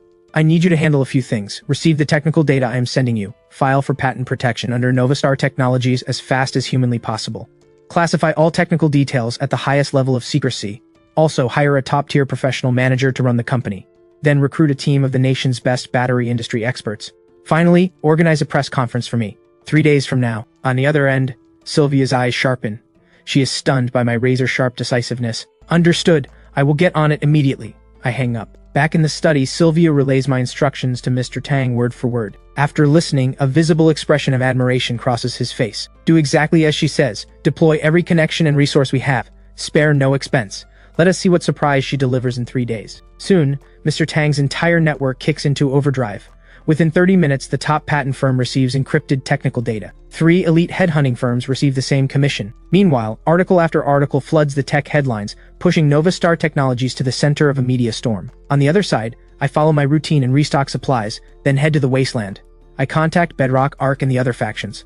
I tell them to bring crystal cores and gold for trading, and at the same time send teams to Skyreach Tech Park to haul batteries and fully disassemble a production line. Then I call Nightingale over. I hand her fresh supplies first, then have her coordinate with the 4 factions.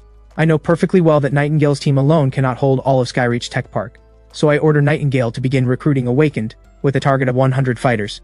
This time the shift cooldown drops to 9 hours, exactly as I expected. It keeps shrinking towards 0. I end up staying over 10 hours because Ruin survivors bring in a massive haul to trade. When trading wraps up, I have collected over 200 kilograms of gold and 30 crystal cores.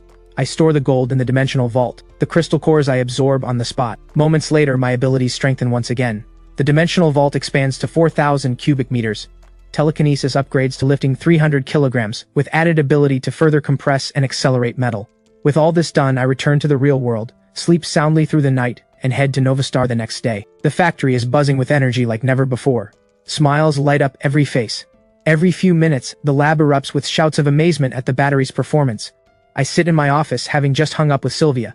She is on her way with the talent I requested. An hour later, a knock comes at the door. A woman with short hair walks in. "This is Kira." Sylvia follows behind her. Before I can speak, Kira cuts in. "Time is money. Let us skip the pleasantries. The headhunter said you were about to launch a product that will reshape the industry. With this company on the verge of bankruptcy? Because I can deliver what no one else can. A product powerful enough to shut down every battery maker on the planet." Kira lets out a cold laugh. "I have been in this industry for 10 years. I have seen too many young dreamers just like you who all ended up as industry jokes. I came here to confirm one thing. What makes you different?" I suddenly smile, stand up, and head for the door. "Follow me." Kira freezes for a second, then quickly falls in step. Sylvia jogs to keep up. Soon we reach the second-floor quality lab. I tell Leland to bring the test reports. Kira takes them and scans the pages. Seconds later, her eyes fill with suspicion. "Faking data is an art form. Your report is full of holes." Leland turns beet red and protests desperately. Every single number was tested by us personally, but Kira glances around the lab equipment and curls her lip. On these relics from 20 years ago, my expression does not change one bit. How would you like to test it? Simple, Kira says, reaching into her bag for a flash drive. This contains a battery testing protocol I designed myself, the highest standard available, 5 times stricter than the national standard. Your battery needs to run through every single test again, operated entirely by my people. And it has to be done at an internationally certified third-party lab. Done. Sylvia, help me out. Contact Mr. Tang, I need access to the Zhongke Testing Center lab right now. Kira freezes on the spot. She never expected me to agree so easily, let alone request the most elite lab in the country. Sylvia pulls out her phone and dials. In less than 10 minutes, Sylvia walks briskly to my side. Mr. Milo, it is all arranged. The lab is open to us for the next 24 hours. I pick up the Nova 1 from the table and lead the group out. Shortly after, we arrive at the Zhongke Testing Center. Kira takes her team straight into the core lab. She plugs the flash drive into the computer, then places the Nova 1 battery into the testing apparatus.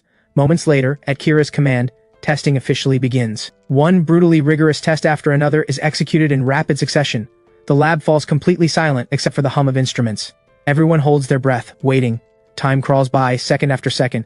Kira and her team grow more and more shaken. The Nova 1 performs flawlessly under every single test. When the final test is done, a steel needle pierces the battery. Every reading on the screen holds rock steady. The entire lab sinks into silence. Kira stares at the flawless report for a long time before uttering 3 words. A new era. She slowly turns to face me. I am in. But I have one more question. Can a product like this actually be mass-produced? What about cost? This is her last shred of rational caution as a professional manager. I do not answer with words. I simply pull another flash drive from my pocket and hand it to her. This contains the complete manufacturing process for the Nova 1, along with the production line retrofit plan. Your job is to convert the production line for mass production as fast as possible. As for manufacturing cost, it is only 10% above current mainstream batteries. Kira's mind goes completely blank. She takes the drive with trembling hands. She knows what is inside is not just digital data. It is a secret powerful enough to overturn the entire global industrial order. In this moment, Kira's eyes blaze with fire. I understand. From this moment on, Leland is the Chief Technology Officer. Everyone back to the company right now. In 2 days, I want every one of you to have these blueprints burned into your brains. Then something occurs to Kira. She looks at me, brow furrowed. Chairman Milo, the materials needed for the production line retrofit will take a month to arrive. What do we show the media at the launch in 2 days? I will handle the core components. Send me the parts list. I will have everything delivered by tomorrow at the latest. Your job is to get the production line running before the launch and produce the first finished unit. With that, I walk straight out of the lab. The others scramble into action. Half an hour later, at Novastar's office, Leland hands me a materials list. I take the list, barely glance at it, and stuff it in my pocket. Wait for my word. I leave with nothing else. Before long, I am back at the shop. I trigger the shift and return to the wasteland. I grab the radio and start calling people in. In less than 20 minutes, 3 off-road vehicles pull up outside the shop. Vera steps out with Owen and Dr. Clement. Boss Milo, the people you asked for are here. I nod at Vera and hand over the list. Go to the tech park and bring these back. Every single item on this list, not one piece missing. Tear the production line apart if you have to. Owen and Dr. Clement feel their hearts lurch, but neither dares to object. Mission will be completed. Moments later, the convoy rolls out, racing toward the tech park. I switch the radio to the open channel. This is Milo, trading is open. Bring your gold and crystal cores. The moment I finish, replies flood the radio one after another. Bedrock Outpost copy. Hive copy. Lighthouse copy. Arc copy. I switch to the encrypted channel. Nightingale, how is recruitment going? We have screened 30 Awakens so far. Per your orders, we are running the second round of loyalty vetting. Good. I do not feed deadweight or traitors. As long as they are willing to work, supplies are unlimited. Understood. Within 3 days, Nightblade's full roster will be on your desk. Hearing this, I set down the radio and wait. In less than an hour, engines roar from all 4 directions at once. The 4 factions' vehicles line up in front of the shop. Scorpion is first in line. He sets down 2 heavy metal crates. Boss Milo, this is everything Bedrock has stockpiled. Right behind him is Hornet, followed by Ark and Lighthouse. The metal crates open. Gold bar after gold bar and crystal cores are counted out. I casually sweep them into the dimensional vault. The 4 factions wait in orderly lines and collect their pre-ordered supplies. Crate after crate of goods is hauled away. Cigarettes, liquor, rice, meat, medicine, even radios and drones. Under my supply chain, the quality of life for the 4 factions and their Awakens steadily improves. Trading goes smoothly. In total, I harvest nearly 300 kilograms of gold and 42 crystal cores. Soon the square falls silent again. I absorb every crystal core on the spot. A cold wave of energy floods through my body. I can clearly feel my psychic field expanding rapidly. The precision and power of my telekinesis multiply. The weight limit breaks through to 400 kilograms with ease. The dimensional vault's interior expands to 5,000 cubic meters. Just then, an engine sounds outside. Vera, Owen, and the others pull up in front of the shop, their vehicles loaded with precision components. Vera steps to the door. Boss Milo, every core component and material on the list accounted for. I stand up. Good. At this moment, the Novastar Technologies factory is ablaze with light. The factory floor roars with the sound of cutting metal. Kira stands on the second floor platform, overlooking the frenzy below. Her eyes are bloodshot, but her commands are still sharp and decisive. The entire tech team, under her relentless pressure, runs like an overwound clock, pushing past every limit. Just then, a low engine rumble echoes. I pull my truck up to the factory entrance. Every eye in the building locks onto me. I step down from the driver's seat, walk to the rear, and pull open the heavy cargo doors. The next second, a truck bed packed wall-to-wall with components is revealed. Leland practically trips over himself rushing over. The surrounding technicians swarm in. Everyone moves at maximum speed to unload. Kira walks up to me. She says nothing. She just gives me one long, deep look, then spins around and shouts at the tech team. Leland, take your crew and start installing the core drive shaft. Team 2, pre-calibrate the high-precision sensor array. Team 3, load all alloy components into the welding stations in sequence. Before dawn, I want this production line alive. The next second, an earth-shaking chorus of replies booms back, rattling the entire factory. Then, the workers dive in. The production line that was nothing but an empty frame now fills up at a pace visible to the naked eye, precision component by precision component. Time blurs in the thunder of machinery. When the first pale light of dawn touches the eastern sky, Leland personally torques the final high-strength bolt into place. The entire production line is complete. Kira walks to the master control console. She hits the start button. A deep hum of electricity floods the factory floor. The entire production line awakens like a steel titan. Over 100 indicator lights flicker on one by one. Every eye is drawn in. The instruments coordinate with flawless precision. The entire process runs like water. But at the very last step, a piercing alarm suddenly screams. Warning, internal pressure abnormal. Threshold exceeded. Kira's face changes instantly. She dashes to the console. What happened? Leland rushes over, hands flying across the controls. He speaks, voice trembling. It is the reaction spike during shield coating formation. The Nova 1 material is too aggressive. The energy released in that instant is too much. The casing might not hold. Every heart in the room sinks. Everyone believes failure is inevitable. But then the pressure curve plunges and stabilizes within the safe zone. The piercing alarm cuts off abruptly. Leland stares at the screen in a daze. The Nova 1 absorbed the energy surge with its own internal structure. The alloy casing deformation rate is 0. He whips his head toward the production line. It worked! At the end of the line, a Nova 1 battery slowly emerges. The next second, thunderous cheers explode. We did it! We actually made it! Several veteran technicians who have been up all night scream with joy. Even Kira cannot stop trembling. She steps forward, cradles the battery in her palms, then raises it high for everyone to see. We did it! I lean against my truck door in the distance, a quiet smile on my face. Moments later, the cheering dies down. Kira's eyes sharpen again. We have less than 27 hours until the launch. I will draft a complete event plan and speech. Everyone, dismissed for rest. Regroup at 4 this afternoon for the final pre-to-launch briefing. Kira hands the battery to me. I take it and hand it straight to Sylvia, telling her to keep it safe. Soon, the entire factory falls quiet. Kira begins laying out the launch plan. I suggest we split the event into 3 parts. First, present data using the Zhongke Testing Center report. Second, run a live product test on stage. Third, announce our future production roadmap and initial partnership intentions. Just then, Sylvia's phone buzzes. She glances at it and her face fills with shock. President Kira, Chairman Milo, look at this. She holds the phone out. On the screen is a breaking financial news alert. Titan Energy CEO Desmond has given an interview, positioning himself as an industry leader to publicly attack Novastar Technologies. He claims Novastar's production line was abandoned long ago and that the company lacks even the most basic battery production credentials. He calls on the industry to boycott what he calls market-destroying behavior. The article ends with a photo of a dilapidated production line. The mood inside the factory drops to freezing. But then Kira suddenly laughs. She stands up and walks to the production line. Chairman Milo, I request permission to change the launch plan. Tomorrow we skip all product introductions. Instead, we fill the entire factory floor with cameras, live stream to the whole world, and produce a brand new Nova 1 right in front of everyone. Then immediately run a hell mode stress test. Finally, tear it apart on camera so the entire world can see the Nova 1 is no empty shell. Can you lock down the media coverage and live stream platforms? Absolutely.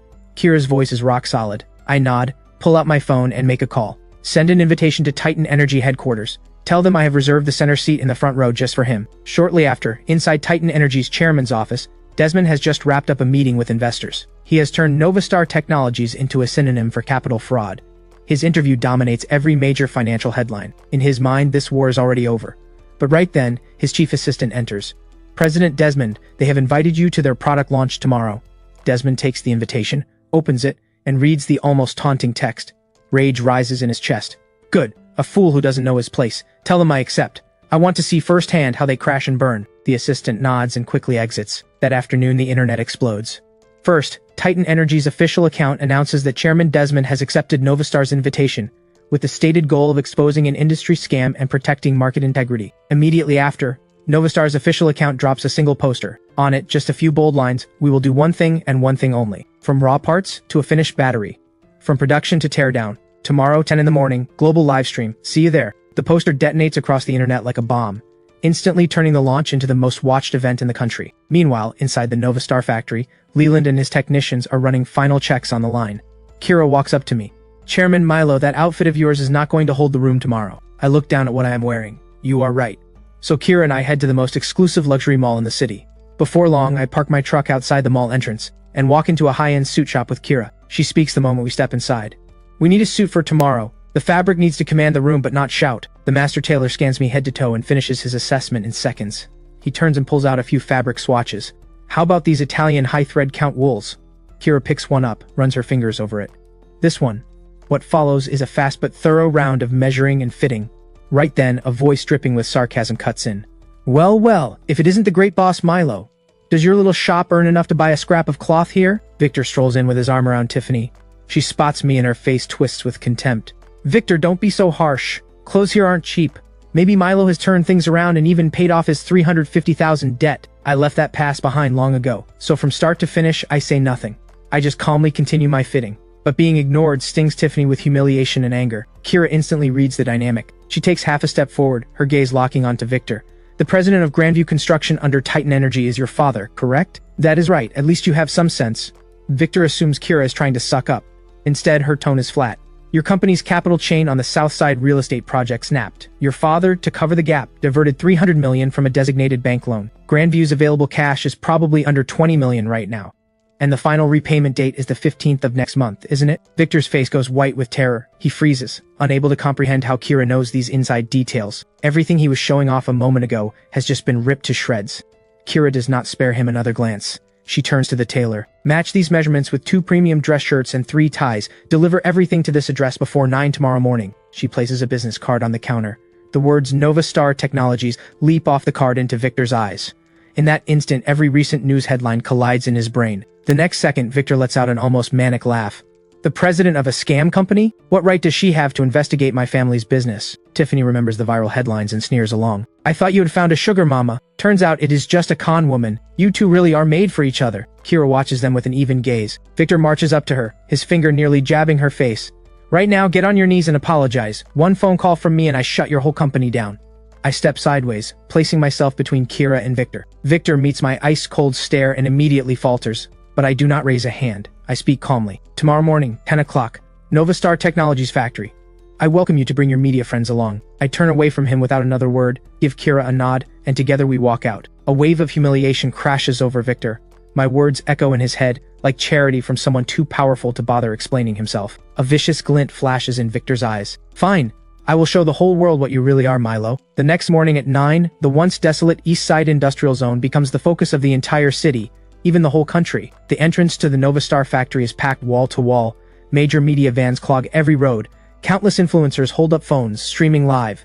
Just then, a stir ripples through the crowd. A Rolls-Royce Phantom glides up slowly, stopping at the factory gate. Desmond steps out, flanked by bodyguards. A warm, confident smile sits on his face. Camera flashes erupt instantly. Reporters swarm him. "Sir, do you have evidence of Novastar's fraud? What is your take on this kamikaze-style livestream?" Desmond stops and faces the cameras with a smile. "I am not here today to attack anyone. I am simply a veteran who has spent half his life in this industry, here to witness firsthand the so-called rise of a newcomer. As for the truth, I believe the facts will give us the best answer." With that, Desmond walks inside. Right then, a red Ferrari pulls up at the entrance. Victor steps out with Tiffany on his arm, chin held high. Behind them trails his entourage of media friends.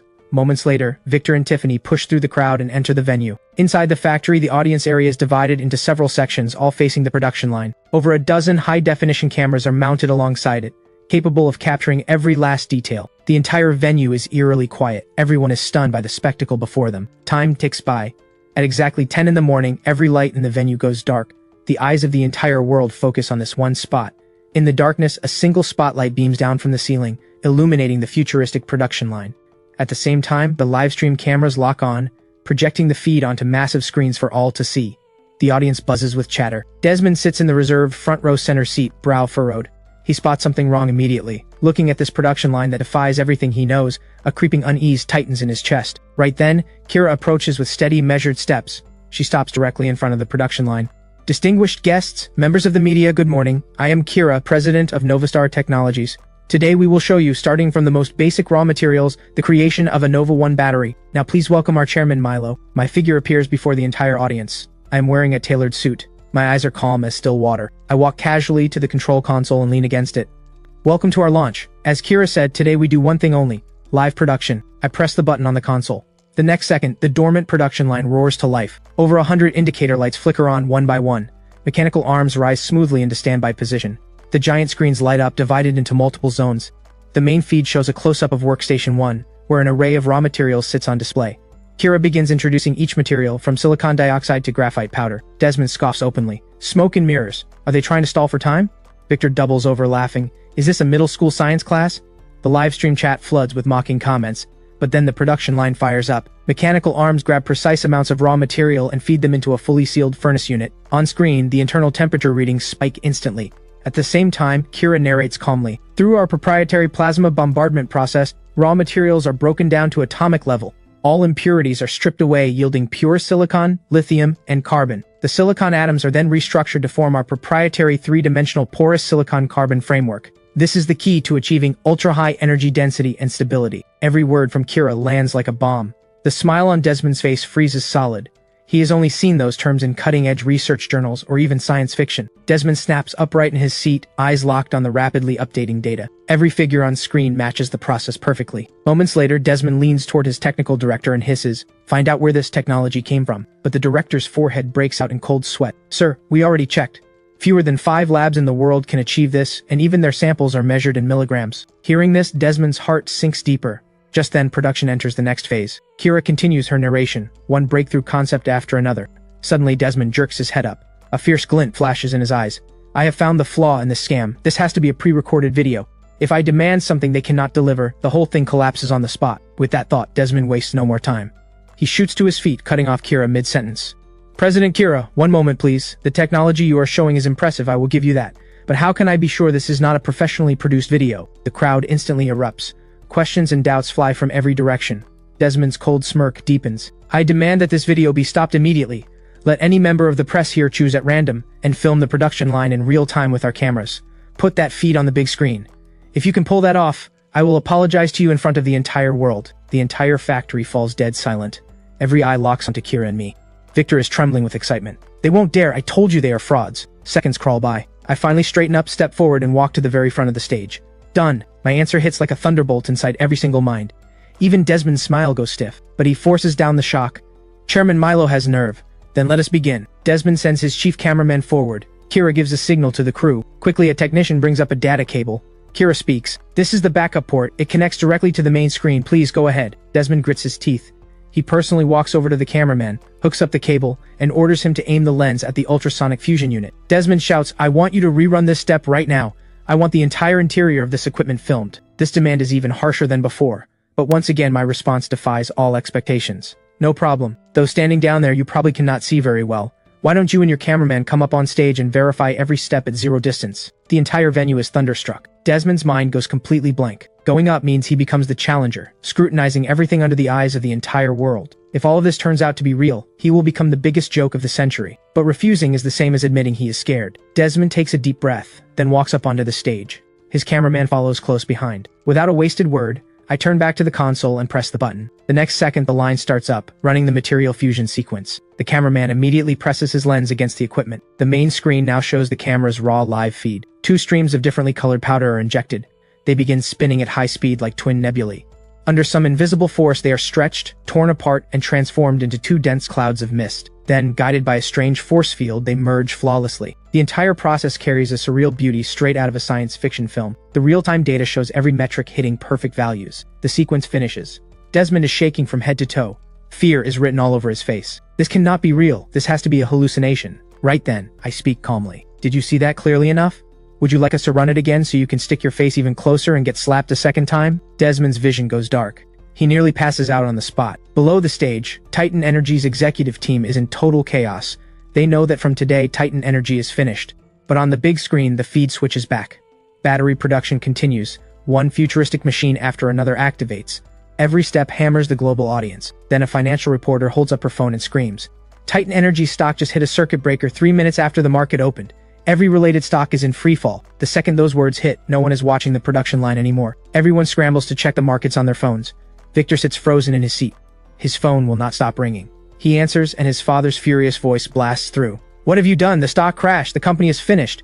Why did you provoke Boss Milo? Before the sentence even ends, Victor's hand drops lifelessly. In the middle of the chaos, Kira's voice rises once more. From a grain of sand to a complete Nova 1 battery. Total time, 15 minutes and 23 seconds. Today's livestream ends here. She gives the audience a slight bow, then turns and walks toward me. I straighten up, without sparing a single glance at the crowd below. Under every eye in the room, Kira and I walk through the backstage metal doors. Behind us remains a factory full of people drowning in a storm of emotions. The moment the door shuts, it seals off two worlds. Outside, chaos and frenzy. Inside, you could hear a pin drop. Kira lets out a long breath. It is over. It is not over. This is just the beginning. Kira gives a tired laugh and shakes her head. Before she can say another word, her phone erupts with notifications. She checks it. The screen is packed with missed calls and messages. Countless world-famous electronics brands are fighting to partner with us. Seeing this, Kira barely contains her excitement. Chairman Milo, we did it. The entire world wants our battery. We should expand production immediately and push into every energy sector there is. But my expression stays perfectly calm. How many batteries can that line produce in a day? Compared to the giants placing orders worth hundreds of millions, our output is a speck of dust. The moment we fail to meet market expectations, today's momentum will tear us apart sooner or later. Kira's face turns serious. Then what do we do? I walk up to her and hold up one finger. Concentrate all our power. Punch through a single point first. Electric vehicles. At the same output level, the profit on car batteries can be dozens of times higher. And we need to make one thing clear to the world. Only the most elite cars deserve the Nova 1. Kira grasps my strategy instantly, but a sense of helplessness creeps in. Building a new production line takes at least a year. We cannot afford to wait. Who said I am building one from scratch? There is a path right in front of us. I want you to buy Titan Energy's production facilities. Kira's mind goes blank. She instinctively pushes back. Titan Energy stock may have crashed, but they haven't officially declared bankruptcy. Even if they do, the liquidation process would take over a year at minimum. We do not need to wait. Behind Titan Energy sits an astronomical pile of bank loans. Now that it has collapsed, the ones most terrified are the banks that lent them the money. What happens next is simple. Whoever takes Titan's mess off their hands, the banks will be more than happy to deal. Hearing this, Kira's breathing quickens. I will contact the bank that gave Titan Energy the biggest loan right now. Without another moment of hesitation, she walks to the desk and starts pulling up the relevant data. Meanwhile, the Titan Energy chairman's office is in shambles. Shredded documents litter the floor. Desmond slumps on the sofa, lifeless. He still cannot figure out where that production equipment came from. Suddenly, the encrypted phone on his desk lets out a shrill ring. This is the direct line to Director Lee at the bank. Desmond hears the sound and his body jolts. He struggles to his feet and answers. A cold male voice comes through. President Desmond, your company's stock has experienced abnormal volatility. This has triggered the forced liquidation and collateral clauses. You are now required to immediately repay a total of $7.2 billion in loans. Titan Energy has no value left. Desmond goes ice cold from head to toe. He knows every word is true. But after a few seconds of silence, the voice continues. However, just 30 minutes ago, Novastar Technologies called. They are willing to acquire all of your assets in the South District Industrial Park, including facilities, equipment, and land usage rights. Desmond's vision goes black. A surge of humiliation and rage shatters his reason. He is dreaming. I would rather burn the whole factory to the ground than give it to him. His screams echo through the office, but the voice on the other end replies with icy calm. The South District Industrial Park is the core collateral asset. The bank has the right to dispose of it unilaterally. We are simply notifying you. Otherwise, you will lose everything with no chance of recovery. The line goes dead. Desmond stands alone, staring into nothing. On the other side of town, in the Novastar office, Kira has just ended her call with Director Lee. She looks at me. The bank has agreed to the acquisition. They will pressure Desmond immediately. I do not turn around. I just answer calmly. Handle the rest. From now on, decisions like this are yours to make. Kira freezes in place. She is stunned, but she swallows the shock. Understood. I will take care of every detail. I nod and head for the production floor. Right now, the factory is buzzing with excitement. Every employee is talking with passion. I walk slowly to the front of the crowd. The next moment, every pair of eyes locks onto me.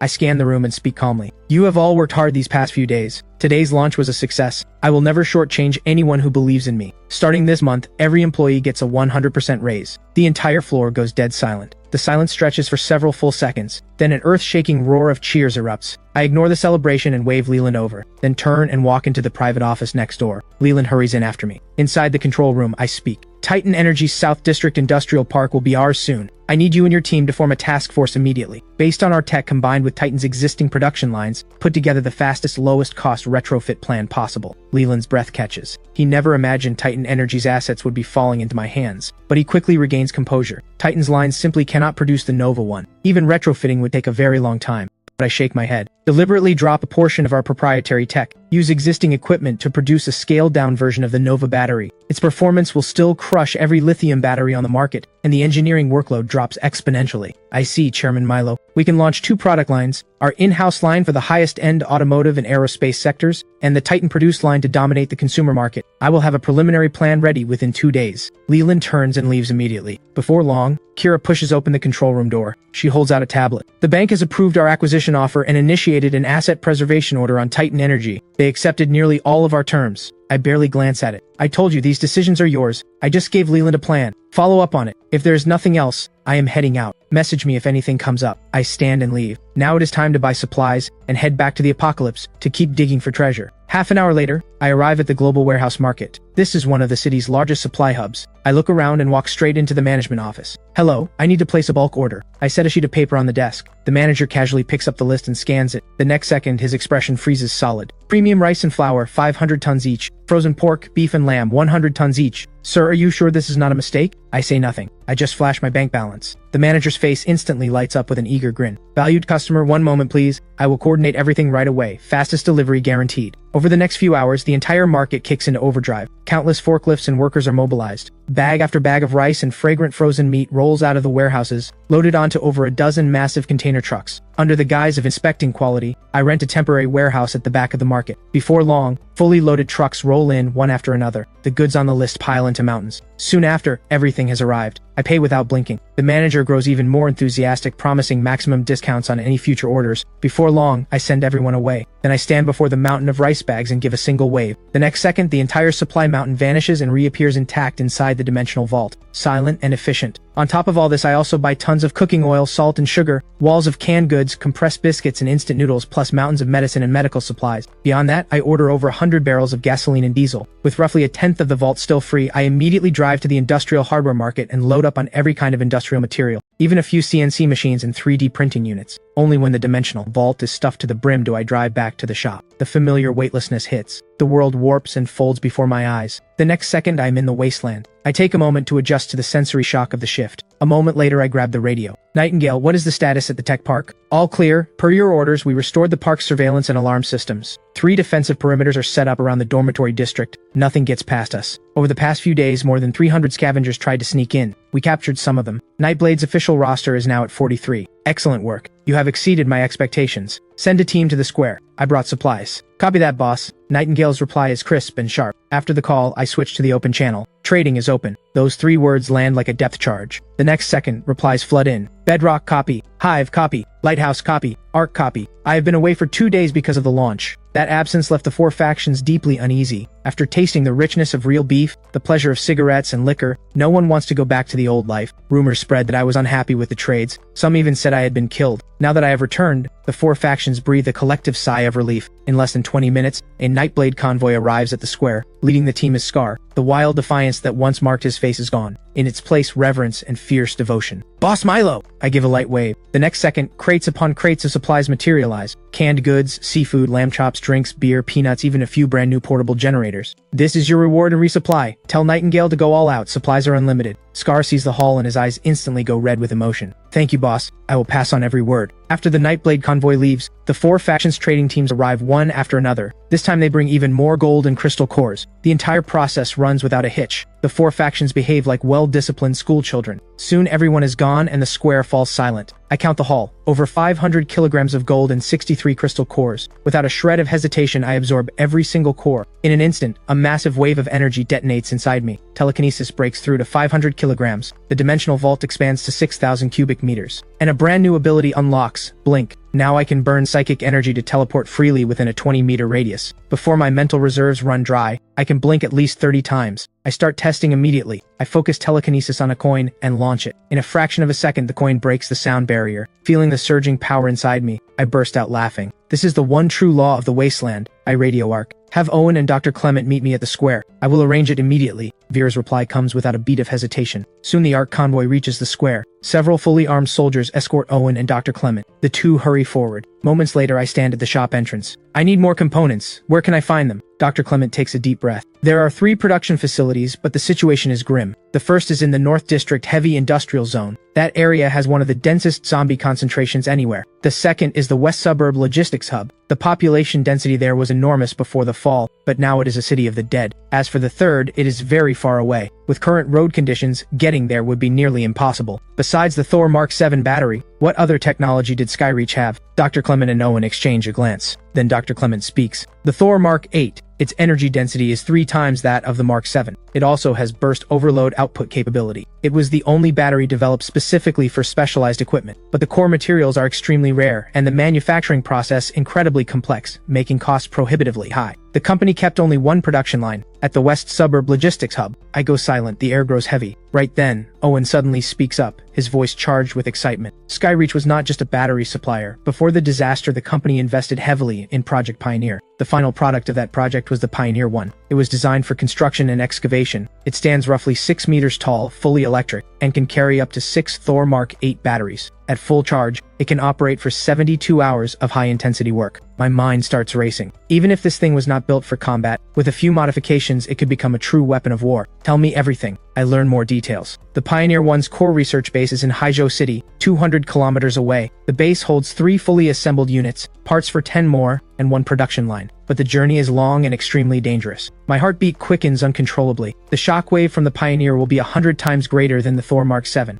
I have to get my hands on it. I quickly regain composure. You can head back. I turn and walk back into the shop, slowly pulling down the roller shutter, sealing off the outside world. Before long, armored vehicle engines rumble across the square and fade into the distance. Inside the shop, I sit in my chair and start brainstorming. Going alone is too risky. Nightblade is too small. The 4 factions are a mixed bag of fighters, with uneven equipment, completely incapable of a long-range expedition. Right now, even the West Suburb Logistics Hub is out of reach. I need thousands of people, a well-equipped, iron-willed army. Behind that army lies a massive supply chain and a fully operational rear base. I need to center everything on the shop, launch a massive construction project, build a fortified stronghold, then expand outwards step by step, and pull every last piece of value from the ruins. With the initial plan taking shape, I grab the radio and contact Nightingale. I have a new plan. Build a stronghold centered on the shop and the central square. I need manpower. Anyone who has ever worked in construction or industry. Your job is to find them. Nightingale's breathing quickens. She pushes down the shock. Immediately, I am on it. After the call, I switch to the open channel. This is Milo. I am establishing a permanent trading post and safe zone at the central square. Starting tomorrow, large-scale construction begins. During construction, I need a security detail, double the scale of the Skyreach Tech Park assault. Supplies will be settled daily. These words slam into the hearts of the 4 faction leaders like a sledgehammer. Shock and indignation churn inside them, but they have no second option. I have an endless supply of resources, and I am not the least bit worried about resistance from the factions. There are bigger things to do. I pull out a sheet of paper and start sketching on the back. The shop as the center point, the central square as the core zone. Step 1. The wall. A wall strong enough to hold against a full-scale zombie tide, even withstand a heavy-class mutant charge. Preliminary estimate, at least 10 meters tall, no less than 3 meters thick. The wall must be poured with reinforced concrete, with high-strength alloy steel plates embedded inside as the skeleton. This is without question a colossal undertaking. The materials needed are astronomical. Yet in my eyes, none of this is a problem. All I need is a big enough warehouse and a long enough shopping list. Dawn is just breaking. Outside the roller shutter, scavengers wait with burning anticipation. I step out of the shop and get straight to the point. I am hiring workers, 3 meals a day, all the meat you can eat. The crowd erupts. I offer no explanation. I just raise my hand and wave. The next second, several crates of canned luncheon meat appear out of thin air. I speak calmly. Spread the word. The square is recruiting workers to build a stronghold. Anyone interested, come register now. These cans are your payment for spreading the news. 1 per person.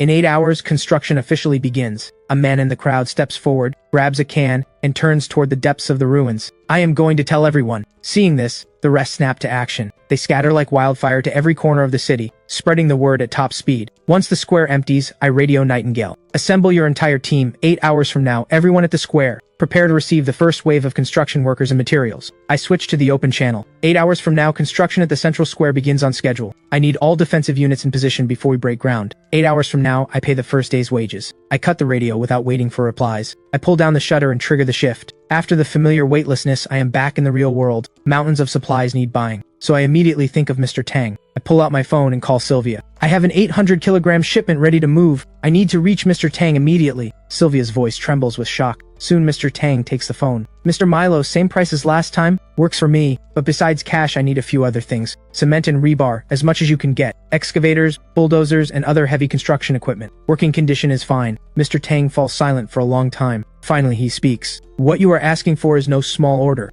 Gathering it all at once will take some time. I reply with a hint of amusement in my voice. For anyone else, that would be a problem. But I believe for you, Mr. Tang, this is no problem at all. I want results in 6 hours. I hang up. In the study, Mr. Tang sits with his eyes closed. Sylvia speaks with concern. This is way beyond our normal scope. There is no way to source all of this through standard channels in such a short time, and it is bound to attract attention. But Mr. Tang slowly opens his eyes. Did Mr. Milo not attract attention when he unveiled the Nova One? The people above noticed him long ago. Our little moves are nothing compared to his. What he wants must be ready in 6 hours. Pay a premium if you have to, but everything must arrive on time. I am on it. She knows Mr. Tang has made his decision. This is an all-in gamble. The stake, the Tang family's fate for the next several decades. Meanwhile, I head back to the global warehouse market. The manager spots me and his face lights up with an eager grin. Boss Milo, welcome back. I say nothing. I just hand over a new list. The manager takes it with both hands. The next second his eyes nearly pop out. The quantities are triple the last order. On top of that, 5,000 sets of tents, hard hats, and other construction gear. The manager's hands shake holding a list. But my voice carries no ripple of emotion. Fill the order. Money is not an issue. Right away, right away! The manager does not dare ask a single question. He sprints toward the warehouse zone. The entire market erupts into frenzied activity again. I rent the same transit warehouse as before, standing at the entrance watching truck after truck roll in. Before long, the last crate is swept into the dimensional vault. Then a message from Sylvia. Everything is in position. Staged at the abandoned industrial park on the east side. Ready for pickup anytime. At the same time, Kira calls. A director from the Energy Bureau named Zhang has specifically requested a meeting with you. He is very interested in our battery and production roadmap. Tomorrow at 10 in the morning, he will personally visit Nova Star. Receive him normally, I will handle the rest. The first payment for the Titan Production Park acquisition is 300 million. No problem, I will take care of it. I hang up. Before long, I arrive at the Tranquil Tea House. Sylvia, already notified, is waiting at the entrance. I open the cargo bay and point at several crates. Everything is here. Get people to carry it in. Sylvia immediately starts coordinating. Then she leads me to the reception hall. Inside, Mr. Tang greets me with a warm smile. Mr. Milo, mission accomplished. Everything you asked for has been gathered. I smile back. I appreciate the effort, Mr. Tang. It is my pleasure. The gold totals 656 million. Your materials at cost come to 180 million. I also had Sylvia prepare the Titan acquisition funds. The balance, along with the previous amount, will be wired to your account. Additionally, to celebrate your successful launch, I would like to personally gift you 5 million. Please do not refuse. Mr. Tang, that does not sound like business. Mr. Tang laughs. From the moment you unveiled the Nova One, I knew you were destined for greatness. I am old, but the Tang family must carry on. So I have chosen to stand with you. Whatever you need, if it is within my power, consider it done. Also, I have dealt with Director Zhang before. As long as you show willingness to cooperate and present a solid production plan, they will clear many obstacles for you. Thank you for the advice, Mr. Tang. In our future dealings, I will gradually bring in the younger generation of my family. I hope you will be understanding. I say nothing more. I simply nod, then turn and leave the study. Sylvia hurries after me. Mr. Tang stands alone by the window. He knows that from today, the Tang family is bound to me completely. Before long, Sylvia and I arrive at the abandoned industrial park on the east side. Dozens of excavators and bulldozers sit before me. Beside them rise mountains of cement and rebar, plus over a dozen large diesel generator sets. You went above and beyond. It is what we do. If anything comes up, just call. I will take my leave. I nod. Sylvia leaves on her own. I waste no time.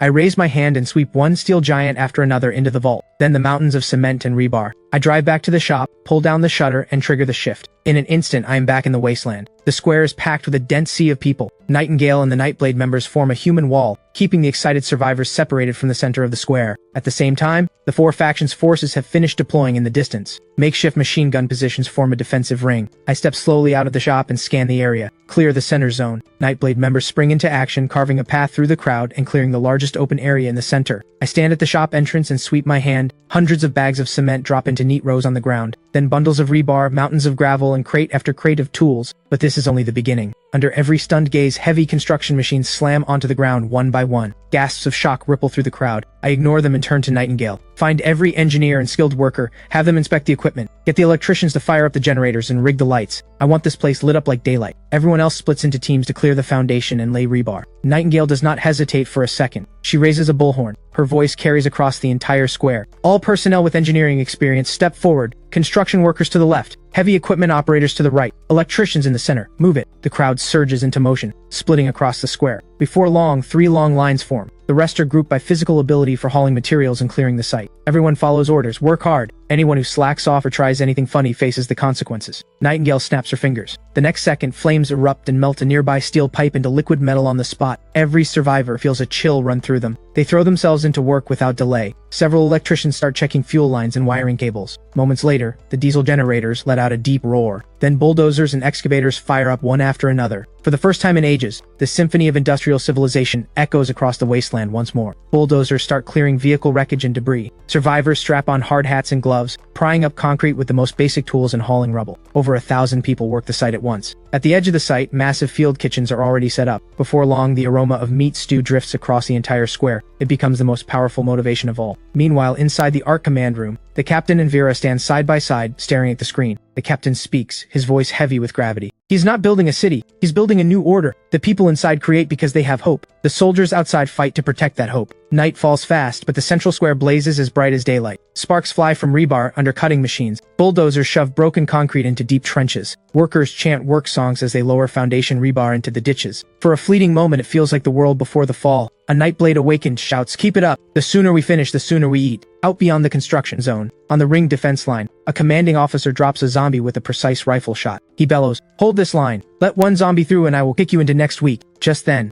Nightingale appears behind the defense line. "Boss Milo wants you to send representatives to collect today's payment." Hearing this, all 4 commanding officers light up with joy. They follow Nightingale toward the center of the square. I stand at the shop entrance watching. When they arrive, I give a casual sweep of my hand. Several mountains of supplies materialize. Over 200 cases of canned luncheon meat, compressed biscuits and bottled water, wound treatment supplies, and even full crates of hard liquor and over 100 cartons of cigarettes. The 4 officers stand there, jaws on the floor. "This is the first day's payment, split it 4 ways. How you haul it and how you divide it is your business." I turn and walk back into the shop. The 4 representatives stand frozen for a long moment. Then they snap out of it and bark into their radios. "Get people here now to move supplies. Canned goods, liquor, cigarettes, everything." Cheers explode across the defensive positions. Soon the 4 factions' trucks come roaring in, loading supplies at a frantic pace under their officers' direction. Just as the entire square is drowning in the joy of the haul, a scream cuts across the open channel. "Zombie horde incoming from the east, block 3, too many to count." Every smile freezes. Panic begins spreading through the construction site. But Scorpion snatches a radio and roars, "Think about every can of beef you just got. Steady your weapons and shoot. Form the first line up front." The other officers instantly relay the same orders. Morale surges to an all-time high. Soldiers rush into battle positions, training their guns on the far end of the street. But on the construction site, panic starts to spread. Survivors drop their tools and instinctively bolt. Right then, Nightingale's voice rings out. "Anyone who runs dies right now. Boss Milo is watching from behind. This site is the safest place there is. If you want to live, keep working." The crowd steadies slightly, but fear still spreads. The ground trembles harder and harder. At the end of the street, zombies pour out like a tidal wave. The next second, dozens of machine guns along the ring defense open fire simultaneously. Walls of bullets rip gash after gash through the zombie tide. Explosions thunder through the night sky. The soldiers hold the horde at 200 meters out, but the sheer number is overwhelming. The battle grinds into a stalemate. Right then, a deep boom rolls from the back of the horde. A massive mutant zombie steps out. Its entire body is covered in keratinized armor. It ignores the bullets entirely and charges straight at Bedrock's line. A streak of fire shoots from Nightingale's hand. The mutant's skull is punched clean through. Its body, carried by momentum, tumbles forward, crashing into the fortifications and scattering sandbags and barricade spikes. But the beast never rises again. Other Awakened join the fight. All kinds of abilities detonate across the zombie tide, but the streets are simply too wide. The horde cannot be concentrated and wiped quickly. Screams and distress calls clog the radio channels. The fighting grows bloodier by the second. Despite the soldiers' valor, gaps tear open in the defense line. Dozens of zombies break through the fire net and lunge at the line. Soldiers are forced into hand-to-hand combat. As more and more zombies flood in, the entire perimeter teeters on the edge of collapse. On the construction site, survivors see the carnage and huddle together, shaking with terror. Even Nightingale's expression turns grim. Right then, I step out of the shop. The next second, my body vanishes, reappearing dozens of meters away. After several consecutive blinks, I reach a high vantage point and gaze down calmly at the approaching horde. Every pair of eyes locks onto me. A wooden crate materializes in front of me and splits apart. Dozens of steel balls spill out and hover in the air. I aim at the zombie tide and give one gentle sweep. A stream of steel balls fires in a straight line. The sonic boom drowns out the gunfire. In a single instant, every zombie in front of the defense line is punched through and torn apart. A second volley fires, then a third, then a fourth. Everywhere the metal flood passes, it tears through them like paper. I'm a human Gatling gun, single-handedly clearing every zombie within 50 meters of the defense line. The entire square falls into an eerie hush. Only the low drone of the generators remains. The air reeks of blood. A moment later, I descend slowly from the high point. Every eye locks onto me, as if witnessing a miracle. I speak flatly. Back to work. Nightingale is the first to snap out of it. Her voice booms through the speakers. Get up and get back to work. Boss Milo does not feed freeloaders. The next second, the crowd stirs back to life. Survivors throw themselves back into their tasks. Deep, heavy reverence settles into every heart. Inside Bedrock headquarters, Granite watches the footage overwhelmed with a sense of helplessness. He stays silent for a long time, then picks up the communicator. Pass down my order. From this moment on, every member of Bedrock obeys Boss Milo without question. At the same time, inside Lighthouse headquarters, the White Scholar has already deduced that I possess two distinct abilities. He sends his analysis back to command. The only reply: abandon all attempts to probe, fulfill Boss Milo's every need. I sit in the shop chair, replaying the battle in my head. I know full well that leaving the shop carried risk, but I chose to act for a reason. Letting the line break would have meant casualties. More importantly, this was a chance to shock everyone into submission. But the biggest reason was to give the four faction leaders an answer, to show them I am not trapped inside the shop. The soaring morale on the site proves this debut was a massive success. Power is the only rule of the wasteland. With that thought, I radio Nightingale. Sweep the battlefield, collect every crystal core. Nightingale immediately rallies the Nightblade squad and gives the order. Nightblade moves fast. Seeing this, the four officers dispatch soldiers to help. In less than 30 minutes, the field is clean. Nightingale arrives at the shop door carrying buckets filled with crystal cores. I give the pile a light wave. In an instant, half the cores vanish. The other half stays in the buckets. I look at Scorpion and the three other officers. Split these among your four factions. All four catch their breath at once. Boss Milo, you did most of the fighting. It does not feel right taking this much. I wave them off. Anyone who fought deserves a share. Then thank you, Boss Milo. The other three quickly echo their gratitude. The four divide the cores among themselves. I turn to the workers and raise my hand. Dinner time! The next second, cheers erupt like thunder. Survivors drop their tools and charge toward the field kitchens. Nightblade members rush in to keep order. Form a line. Anyone who cuts ahead does not eat today. The survivors fall in line instantly, forming long, orderly queues. Food is distributed fast. Countless people grab their meals and squat on the ground, wolfing everything down. Some break into tears at the first bite of meat. The smell of cooked meat drifts across the square. The soldiers gather around tables too. Each table gets 8 dishes and a soup, with cigarettes and drinks flowing freely. They shovel food and trade loud jokes without a care, all tension and exhaustion swept clean away. An hour later, everyone is fed and satisfied. The foreman stands up and pats his belly. Belly's full? Then get back to it. No sleep tonight. We pour every last foundation before dawn. 1,000 voices roar in approval. Not a single complaint. The workers pick up their tools, spirits high, and march back to their posts. Machines roar to life once more. At the same time, the relief squads from the four factions arrive. They see the remnants of the feast on the tables and smell the lingering aroma in the air. They can only kick themselves for not volunteering for the first shift. But Nightingale arrives with her team carrying several crates. The crates are packed with fresh cigarettes. A gift from Boss Milo for the night crew. 1 pack each. Keep your edge. When you finish, come back for more. Unlimited supply. A buzz runs through the positions. Cigarettes the moment we show up. Boss Milo is too generous. The soldiers grab their packs and every shred of regret vanishes, replaced by excitement. Countless trails of smoke curl upward. Blissful expressions settle on every face. The clock hits 3 in the morning. The noise on the site has not died down. If anything, it has grown louder. Massive concrete mixers thunder to life. Moments later, gray concrete slurry flows through delivery pipes, poured precisely into the deep foundation pits.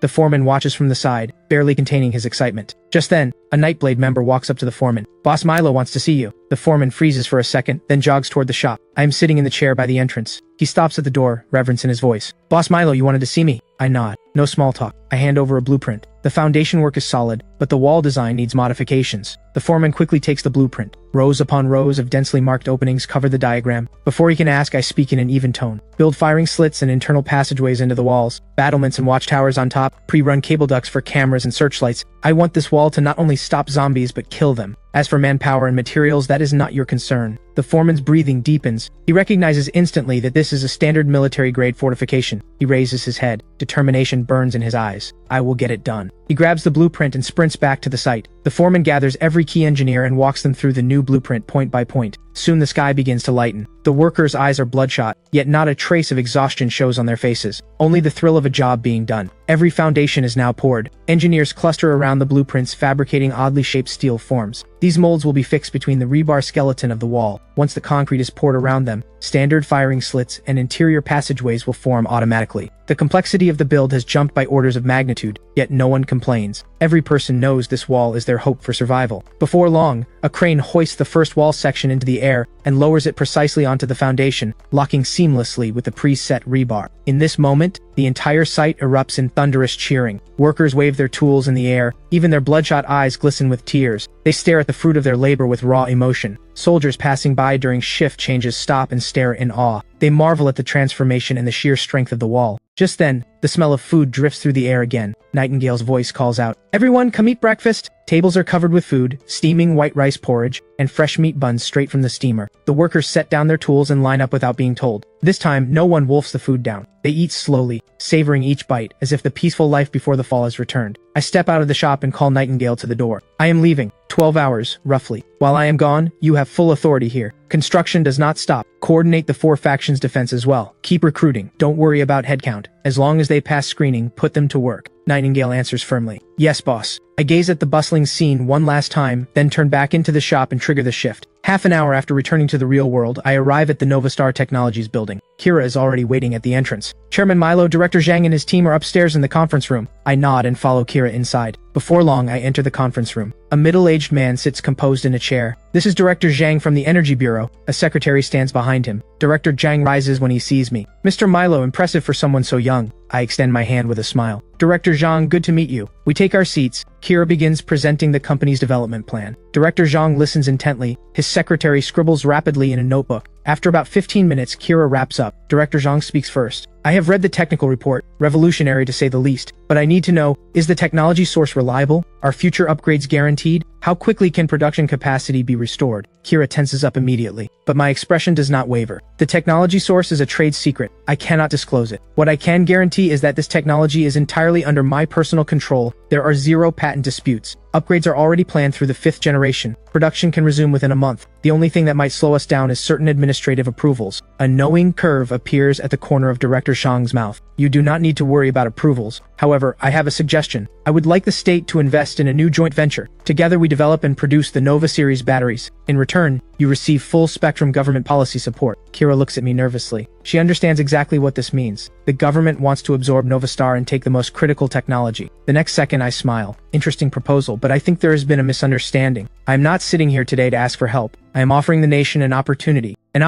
to lead the energy revolution. As for cooperation, I can set up a new sales company dedicated to military and national strategic orders. Novastar Technologies holds 90%. That is my bottom line. The temperature in the room plunges. Director Zhang's expression visibly darkens. "Without government approval, can your batteries even leave this building?" I lean back in my chair, completely relaxed. "What do you think matters more, approval paperwork or freeing the nation from energy dependence for good?" The 5th generation tech has 3 times the energy density of the Nova 1. It has already entered prototype testing. My technology can stay here, but it can just as easily go to any other country. A chill runs down Director Zhang's spine. If this technology leaves the country, the responsibility is more than he can bear. After a tense moment, Director Zhang shoots to his feet. "Allow me to make a call." He pulls out his phone and steps out. 2 minutes later, he walks back in. He takes a deep breath. "We agree to all of your terms. Not only that, the nation will provide you with every form of support, no upper limit." I slowly extend my hand. "Then it is a pleasure doing business." Director Zhang sees this and immediately clasps my hand. "The pleasure is ours."